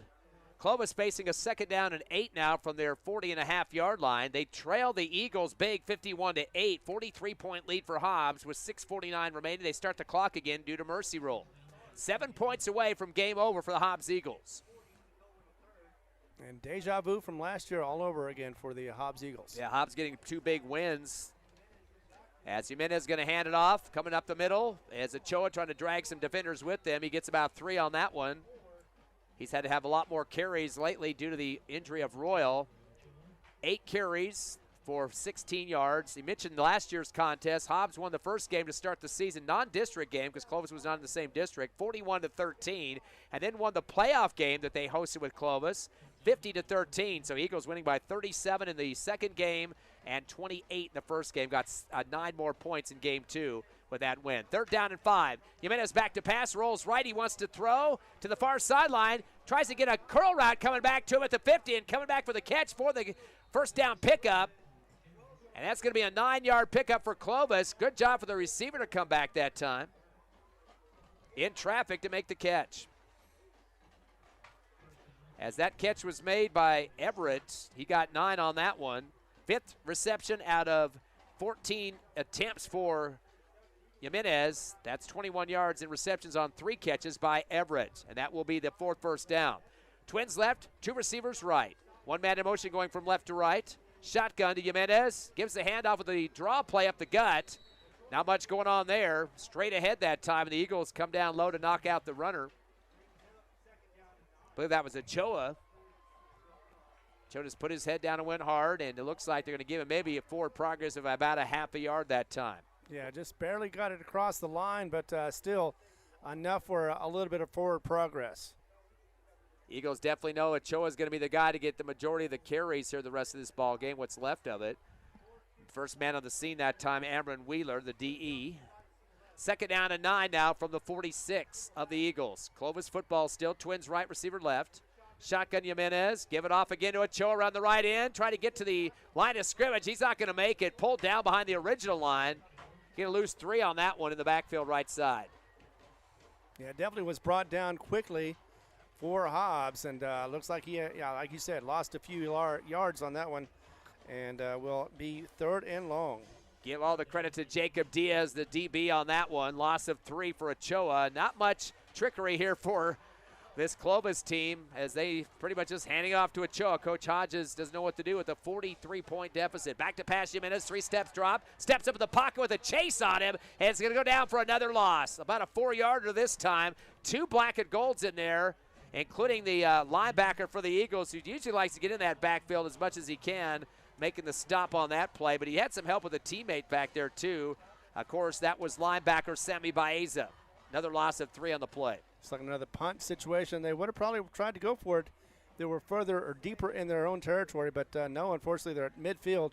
I don't want to give Hobbs another opportunity in this game. Yeah, that'd be game over with another touchdown for the Eagles. That's going to be possibly the 5th punt of the ball game if they decide to do it. They got a receiver about 8 yards off the line here on the left side. Ball was not even snapped yet, so major confusion there for Clovis. That was Ethan Gutierrez on the left side. I believe the right side receiver was off too, Clifton Brown. That'll back it up 5 yards. They can ill afford that right now. Clock's not to their favor. 3:20 remaining. Scoreboard says 51-8, favor the Eagles, and they're on a road trip with about a 2.5-hour return to Clovis tonight. Exactly, and just everything going wrong for them. Can't even get a punt going off before somebody gets a false start. Be about a 4th down and 20 now for Clovis. They got to get to the Eagle 37. Good snap. No, they're going to fake it. Here comes the throw to the near left sideline over the shoulder. Backpedaling, trying to make the catch and losing it off his fingertips. Incomplete. Near the Hobbs Eagles sideline at the 35. That was Ethan Gutierrez. So giving the Eagles the football, Hobbs will be in Clovis territory and maybe tasting a win here with 7 points. That would put the game in the books for Hobbs. Incomplete on that pass. That was a very valiant effort by the Clovis Wildcats. Thought they actually would have had a chance, but defense came up strong for Hobbs and didn't allow that catch to make it. Clovis 5 of 15 in the passing game so far. Everett's got 3 catches for 21. Gutierrez at 1 for 11. And one of the receiver with 5.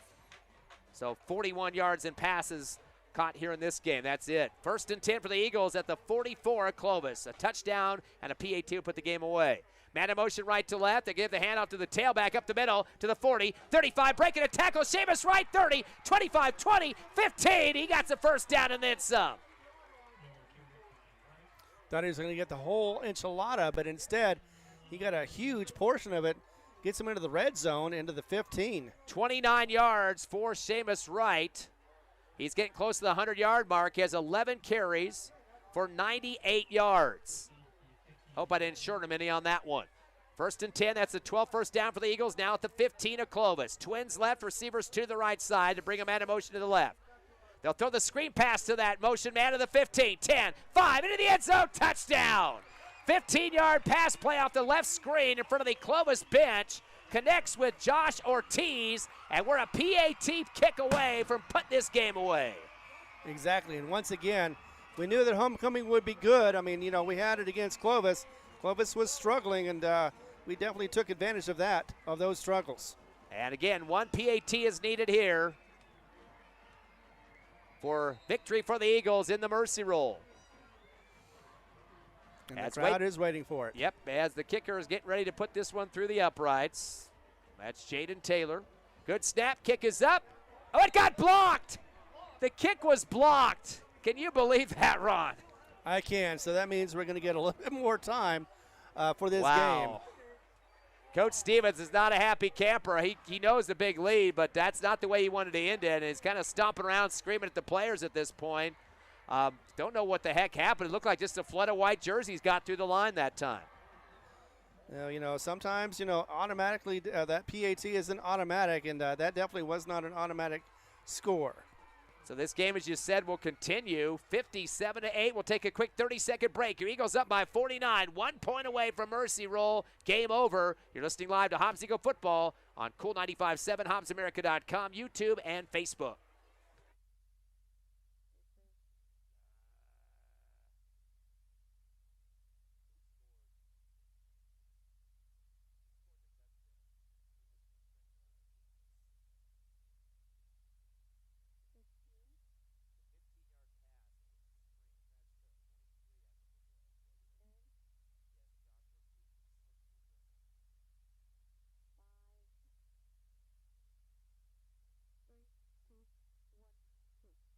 Hobbs Eagles lead by 49, 1 away from game over, mercy roll, but they missed the PAT, so the kickoff coming, and it's an automatic touchback.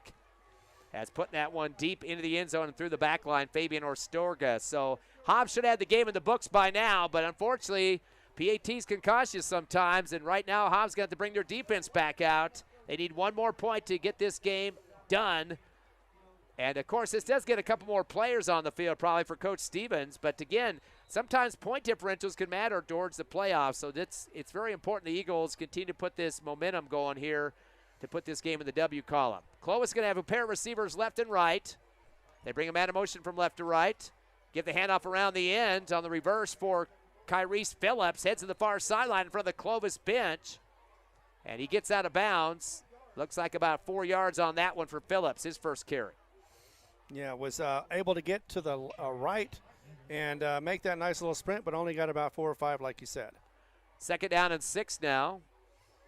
Clock will continue to run. 1:20 left here in the third quarter. Hobbs up 57-8, up by 49. Bring a motion now from right to left. Fake the handoff there. Jimenez going to fire the curl route at the 30-yard line. Ball sails behind the receiver towards the sideline, incomplete. Got a good hard shot there from the cornerback on that far left side, and good job of putting a body on him. Not getting a PI on that either. That was Leo Jaquez, the DB, on that far left sideline. Got an update for you from Anthony, and it is a shocker. Lovington had the lead for a moment, but lost it in the end. Final score 32-28. Gadsden over Lovington. Third loss in a row for the Wildcats of Lovington. Looks like they had a penalty on the play. Not sure what that call was. They missed the official on that one, but they'll take it back to second down. Is that a 5-yard drop on that one for? So 2 penalties for 10 in the second half, 42 in yards. Third down. Second down and 11. Shotgun back to Jimenez. Going to throw the out route. Caught at the 25 and up the far right sideline. That's going to be kind of close to the first down, it looks like. At least 9 yards on that far side in front of the Clovis bench. Not seeing where they're spotting it. No, it looks like it's going to be just short. Check it out to see who that receiver was over there. As that reception complete to... Nope, they gave it to first down. Yep, that'll be 10 yards then for Javier Jimenez for Clovis. Jimenez getting his second catch, 10 yards. And of course, he's the quarterback, so he stepped over that receiver spot for just a second. I don't see who got in there as the backup. High snap. Option to the left side of the 25 to the left sideline. 30, 35 up the left hash to the 40 or close to it. Probably 9 if the knee went down first. 9-yard pickup for Clovis on that little option look left side. Kyden Everett, he'll get 9 on the play. And the defense gave him a couple of yards as they pushed him forward, trying to tackle him down. That's the end of the third quarter. It'll be second and short for Clovis, but Hobbs up big on the scoreboard, 57-8 over the Wildcats. We'll take a quick 60-second break and come back on the Hobbs Eagle Network.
Clovis football here in the fourth quarter. A 1st and 10 from the 40. Do a curl route shot, pass over to the left side in front of the Clovis bench. And a catch is made for 5 yards. And coming up with that reception for Clovis. They're doing some quick passing now to get things moved around. Ethan Gutierrez coming up with that one. Gutierrez with 5 yards on that. Second catch for 16 total. Quickly back to the line, 2nd and 5 from the 45. In Clovis territory, Twins right, receiver left, back to pass. Jimenez fires the slant, caught the 45 of the Eagles, 40, 30, down to the 20 on the far left sideline, and brought down at the 18. Eagles caught sleeping on that one and paying the price. Absolutely, they were too. It was a nice throw, though, one of the few that Clovis has had during this game, and caught, like you said, caught the Eagles napping a little bit, and a nice first down into the red zone as well. That was Gutierrez again, 37 yards on that catch. He's got 3 now for 53 yards. Another first down, number 7 for Clovis. They're at the Eagle 18-yard line. Eagles letting up a little bit here in this fourth. Rolling right is Jimenez. He wants to throw. Tries to throw the out route, a short one, but lost control of the football and dropped it to the ankles of his receiver. I think he fell down too. Couldn't get his footing the way he wanted to. It was intended for Ochoa, that running back coming out of the backfield on the right hash. And he's going to get the incomplete on that one. And maybe one of those turf monster tackles. In any case, yeah, it slowed down the Clovis Wildcats just a bit more. Wildcats 8 of 20 in the passing game so far. 2nd down and 10 from the Eagle 18. Hobbs up by 57-8. Back to the shotgun. Gutierrez on the 3-step drop towards a high out route. Ball went well over the head of the receiver and then got a big shot into the chest. Double hand shot from the Eagles defender that time, and that was a big blow delivered for the Eagles by Aiden Hoff, the DB. And boy, took it almost cleaning the clock of the receiver that time. Ball was kind of thrown high there. Kyden Everett had no chance to come down with it anyway. Well, he did hit him in the hands. It just went through it, and whether it was thrown hard or just misplayed, who knows? Of course, he was straight up that time, so didn't really have a chance to bring that ball back down. 3rd down and 10 from the 18. Long delay for Gutierrez. Gets the shotgun, or Jimenez, I should say. Turns and fires the out route in traffic on the right sideline in front of about the 10-yard line, and trying to get out there with 3 defenders hanging all over the top of him was Ethan Gutierrez. Hard shot to the ground again, the low throw incomplete. And that'll face a 4th down for Clovis. If they go for the field goal, it'll be about a 35-yarder here. I doubt they'd really care about 3 when they're down by 49 with 9:09 remaining, but this continues to kind of move away from the game over 50-point lead. The Eagles are hoping for a mercy roll, finishing up with that PAT back in the late 3rd. That got blocked, so Clovis is going to go for it on a 4th and 10 from the 18. Twins right and left. Jimenez in the backfield with the shotgun. Fakes the reverse. Tries to throw a slant route. The ball gets intercepted at the line of scrimmage. They're going to say no, incomplete. Almost a pick 6 there, going off to the races. They call it short as the ball came out of the hands. And that was, I believe, Tristan Davis that picked that one off. And it was kind of a weird shot because the ball was thrown right at the line of scrimmage, not even a yard deep. And you just saw Davis getting a piece of it and starting to run, but I think the ball must have tipped down there near the line. And I thought it was actually tipped into not a defender's hands, but an offensive lineman's hands. And instead, yeah, either way, incomplete, but it was 4th down, so turnover on downs. Hobbs gets the ball back. Going to be a 1st and 10 from their own 18-yard line. Eagles leading 57-8 with 49-point lead with 8:20 remaining. Back to shotgun. Medrano. And there's going to be a go around the left end on the handoff, going hard with it and slung around. Seamus Wright flipped to the 30. That's enough for a 1st down. Almost 12 on that one for Wright. Actually, correction, that was Ortiz. Got a little handoff around the left end. He gets 11, does Ortiz. And a nice little gain, too. Could have been a horse collar, but not quite there. So luckily no penalty, but 1st down for Hobbs. 11 yards for Ortiz, 13 1st down for the Eagles. Twins left and right. Medrano back in shot, takes the snap, gives a handoff up the middle, stutter step, bouncing around to the middle, and then back to the left. A gain of 4 on the play. New running back in the backfield for the Eagles that time, and that was a number that's not showing up on a roster, number 40. So I'm sorry about that. So late in the game here, it'll be kind of tough to get that, but 4 yards for number 40. Anybody at home knows that? Give me a text if you know my number. Joshua Jones. Where do you get that one from? That's a different, older roster there, huh? Might be a JV player. 4 yards on the pickup for Jones.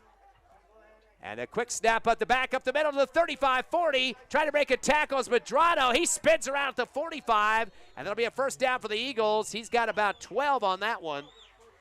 And moves the chains again for Hobbs. Medrano with some big runs as he's been in the game, especially in the second half. 16, 26 for a touchdown, and then 12 just there. He had a 26-yarder to start the ball game.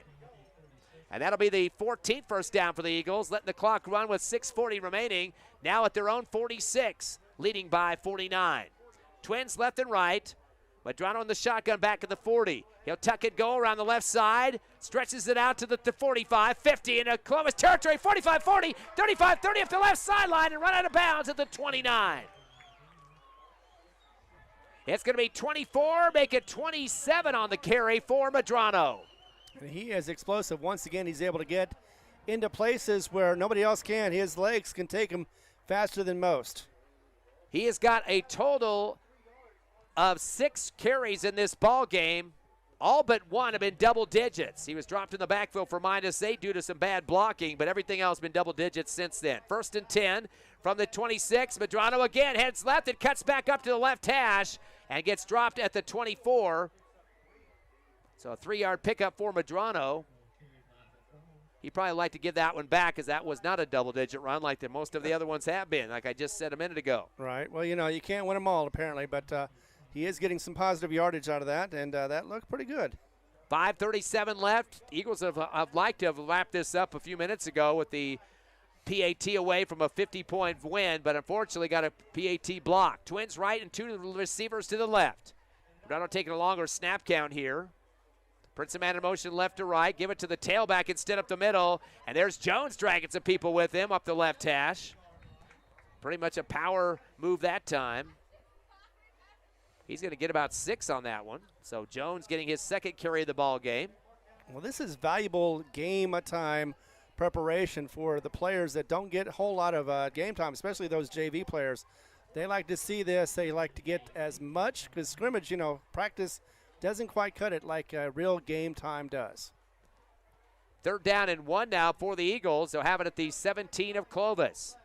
3 receivers right, the trips, and 1 to the left side. Shotgun to Medrano. He's just going to tuck it, go, angling right to the 20. Out to the far sideline, 15. In front of the Clovis bench. Stutter step and dropped at the 11.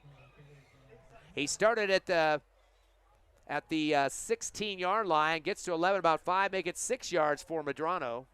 And the chains will move again. Yep, deep in the red zone and just able to get it to where they can get the 1st down without the touchdown. Clock down to 4:12 left in the ball game. Eagles just going to run this thing out if they can with a 49-point lead. Trips left, 1 receiver right. Medrano and Jones in the backfield. Taking a lot more time here. No reason to get urgent as they are well ahead in this Mercy Roll contest for homecoming. Still waiting with 1 second left on the game or field clock, and I don't think they got it off in time. They stopped the play due to the officials. The back judge is the one who makes the call, and he does. Throws that pink flag in the end zone that time. That'll be a 5-yard penalty for the Eagles. Delay of game, and we were wondering about that with about 3 seconds to go. Still didn't look like they were going to snap the ball, and got the delay for the 5 yards. So now 3:46 left in the contest.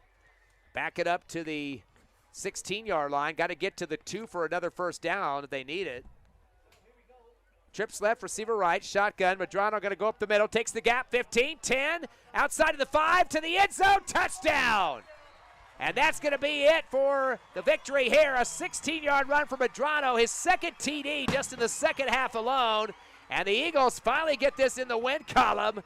We're up by 49, and the final touchdown is going to make it 55. They won't even have to worry about the PAT. Exactly. So 63-8, your final score here at Watson Stadium. Big time win for the Eagles. One of the best margins of the season against Clovis here at home for Homecoming 2024. We're going to take a 3-minute break, come back with the Hobbs Eagle postgame show live on Cool 95.7, HobbsAmerica.com, Facebook, and YouTube. You're clear.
Hobbs Eagles in the books tonight. Big win, victory over Clovis for homecoming, 63-8, a 55-point victory. As Hobbs now is even in district at 2-2, go to 4-4 overall. Clovis yet to win a game this season now at 0-8, so definitely not the road trip they wanted. But the Eagles love being here with the royalty, of course, tonight with homecoming. And we had a couple of winners announced at halftime, of course. King Luis Cordova and Brett Clay, the Queen. So that was exciting at halftime. The seniors won the float contest for the parade. And, of course, the Hobbs Eagle football team victorious here in this one. Again, 55-point Mercy Roll win against an arch rival who is in the district this year, Clovis. Exactly, and had a huge first quarter, and they could have rolled on and just let it kind of slide on. But they went ahead, and Hobbs played it as strong as they usually do, or as best as they could, especially against this Clovis team. Clovis came back a couple of times, tried to make this a game, but, with that missed extra point, it seemed like there was a chance that Clovis could come back and do a score, but Hobbs did stop him, was able to get one more score and get this over with. I think it was pretty much going to end anyway, whether it was going to be another score or not. Mercy Roll ending because we were running low on time for the fourth quarter. So another victory for Hobbs, back in the winning column once again, and on 500 on the record as well. Looking at the individual numbers in this game and the team numbers as well, top rusher in the contest for Clovis, Ochoa. He had 10 carries for 20 yards. Royal, who went down injured in the early part of the second quarter, did not return, only 5 carries for 9 yards. He was sorely missed for the Wildcats. The quarterback, Jimenez, 5 for 11. Everett, 3 for 8 on the ground. And it was Phillips, 1 for 4. So the rushing numbers for Clovis, not even getting close to the triple digits. They had 52 rushing yards in this ball game.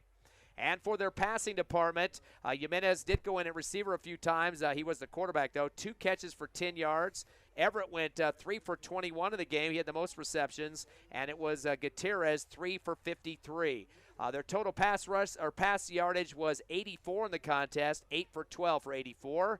136 yards of total offense, not even 150 for Clovis in this loss. They had 5 punts, turnovers on 3 of the occasions they had, and 1 on down. So lots of problems at the offense for Clovis in this one, and also finished with 7 first downs in the contest. For your Hobbs Eagles, everybody getting involved with the rushing game. The leader was Medrano, the backup quarterback. Got some action, though, in the second quarter as he also finished the second half with 9 carries, 124 yards, had a couple of touchdowns of 26 and 16.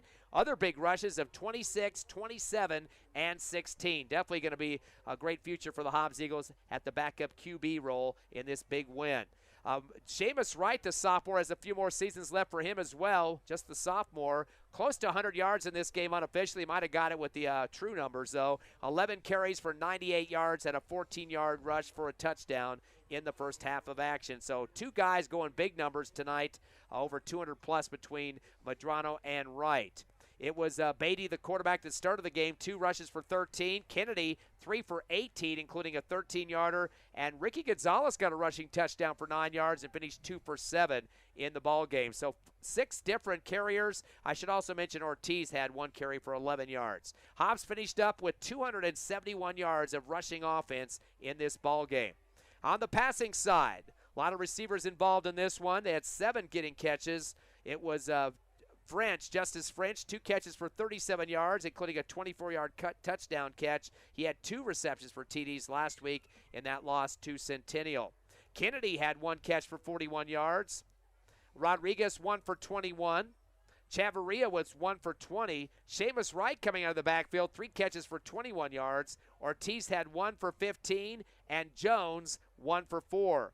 Hobbs 10 of 13 in the passing game for Beatty, and finished up with 159 yards in passing. So a total in this game, unofficially, 430 yards of offense compared to 136 for Clovis. Eagles finished up with double digits in first downs. They had 16 in the ball game, and definitely all over this Clovis team offensively. The Hobbs really stepping up big in the game. Of course, even at halftime, it was a big lead for Hobbs at 37-0, shutting out Clovis. They got touchdowns from Wright, Kennedy, and Beatty, all in rushing yards, 14, 1, and 18. Then it was make it Justice French. I think I missed his second touchdown on my stats, or didn't mention it, but he had a 5-yard touchdown reception as well. So 2 catches for touchdowns for Justice French. in this ball game. Second quarter kind of dead, both teams scoring. It was a fumble recovery for Clovis, and then a 9-yard run for Gonzalez, making it 44-8 at halftime. That 37-0 score was the end of the first quarter, 44-8 at halftime.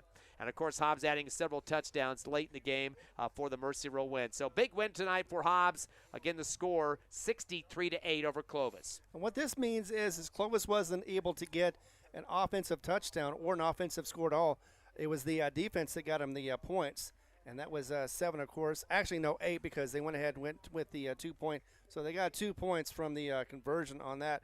Otherwise, Clovis unable to answer back, get any scores. They did get some momentum going in the second half, but nothing near what they needed to. And Hobbs was, of course, able to roll all over him, 63-0 with a 44-8 half, 13 in the third, and 6 points to wrap it up in the fourth quarter. So kind of give you an update. I had those French numbers mixed up there. 3 catches for 42 yards for Justice French and 2 touchdowns, 24 and 5 yards. And so, again, adding the 5 to 435 unofficially for the Eagles offense in this ball game. So getting that correction there before we get off the air. So Hobbs gets the win, of course, Mercy Rule style. They get to 500 in district, 2-2, and 500 overall, 4-4. That's very important. They're ranked 10th in the Max Preps poll this week, and hopefully that pretty impressive win. I don't know how that much movement that will give you in terms of playing a team that was had all defeats at this point, but have to wait and see how those other 9 teams did above us in the Max Preps poll before we can make any judgments. And Ron, we got some other Lee County scores coming in. Any finals yet? Oh yeah, of course. Once again, let's talk about the Levington-Gadsden game, which was happening in Anthony, New Mexico. Started off 14-0 was Levington in the first quarter. Gadsden came back unanswered, 19 points, made it a 19-14 halftime score. Levington was able to get back into it again, 6 in the third, and they were able to get a little more points in the fourth. But in the end, it was all Gadsden in the final rally, and they ended up winning that one 32-28 was the final score on that one. So once again, Levington dropping 5-3, 3 losses in a row. They started off strong in this season, but maybe a lot of people had talked at the beginning that they thought that the change move up was a bad idea. In fact, some people grumbled about it, and then after a while they thought maybe it's a good idea. Levington can handle these things, and they've handled big teams. They've handled Carlsbad, Hobbs, and a few others, Roswell. So maybe they can handle it, but so far 5-3 on their record, and not doing so good in district so far are the Levington. Well, that does prepare them for the playoffs, though, yes. with all that competition. That's what always early. happened. That's what they've always done is they've faced teams that are stronger than them. The record doesn't show it, but definitely their play in the playoffs definitely proves it as they get near or close, and sometimes even to the finals, to be able to get those championships they have had in the last several years. Other scores that we've got so far, we had a close one in Eunice. It was Tularosa 5-3, 5-2 for Eunice. 21-20 was the score in third, but Tularosa has blown out, gotten 12 more points, and it is now 33-20. Maybe a final, but I'm not sure about that one, but that's the last time I saw it. Jalen Loving also slugging it out. Last time I saw was a tied game, 19-19. Not sure exactly what quarter that's in, maybe in the fourth, but they had a 12-6 game at halftime with Jal in the lead of Loving, but Loving has scored 13 points in the third quarter, and Jal only 7. So 19-19 once again is the score on that one. And we also have a final on Centennial Oregon Mountain, the team we're going to be facing next week. And that was pretty much no contest as well for Centennial, as once again they rolled. In fact, they only had a 28-0 halftime lead before they go ahead and finish that one up. 49-14 was the final on that one as well. So Mercy Rule, of course, being a part of that one, killing the clock and ending it sooner. You know, we wonder about the Clovis team. If the running back Royal hadn't gotten hurt early on in the game, it may have been a little bit different, but not by much possibly. But he looked like he was doing some big gains before he got that injury to his leg. Going back to that JAL game, very little time, a few minutes left in the JAL game. Loving leads them now 26-19, so less than half a quarter to go there in the fourth quarter in that one. So pretty tough matchup there. Two teams very close in terms of geography as well. Again, final score tonight here at the homecoming affair in Watson Stadium. Hobbs 63, Clovis 8. Eagles again next week. We'll be back here at home, back-to-back home games to finish out the regular season, at least in the home department. They'll take on Oregon Mountain. 6:40 pregame show, kickoff at 7, and then the following week they'll be on the road at Carlsbad before the regular season comes to a close. Ron, really quickly, promo your game tomorrow for Hobbs Eagle boys soccer. Exactly. We're going to be going and having the Clovis Wildcats. They're going to be coming back again, but not for the football team. It's going to be the soccer side, and they are holding a 13-4 record against your Hobbs Eagles, who are 11-6-1. They have beat Clovis earlier in this season. They did beat them in Clovis, so now it'll be the rubber match, so to speak, as they come around again. Hobbs playing very well in soccer, and so it should be another win. But, that's the reason why they play these games, because the last one was very tight. 1-0 was the score. So Clovis could come in, upset them, but Hobbs, starting at 3 o'clock, will be here for the soccer. Of course, defending state champs, the Hobbs Eagles, in that season last year. Of course, we'd like to thank our sponsors, the Hobbs Eagle Football, with the games on HobbsAmerica.com, YouTube, Cool 95.7, Facebook, and a lot of other places too. Lee County State Bank, First American Bank of Hobbs, Eunice Pump and Supply, Devon Energy, Master Plumbers, Hobbs Express, Miko Services, Zamora's Car Care, The Model, Badger, Divine Energy, Eastern New Mexico University, TDS, Lasco Construction, Thriftway Grocery, Forest Tire, NMR Pipeline, and Personal Media. So a lot of different groups stepping up to help out with Hobbs Eagle Sports. That's Ampersand Media, fumbling that one all over the place. Thanks again for supporting Hobbs Eagle football as homecoming 2024 is a wrap. Eagles 5 wins in a row against the Clovis Wildcats. Again, next week, 6:40, right here at Watson Stadium against Oregon Mountain. For Evie Stuber, also Tiffany Stuber back at the station. For Ron Gunner, myself, Ty Friend. Thanks for joining us for homecoming tonight, and we'll see you next week right back here at Watson Stadium. Have a great weekend. You're clear. Sorry I put her name.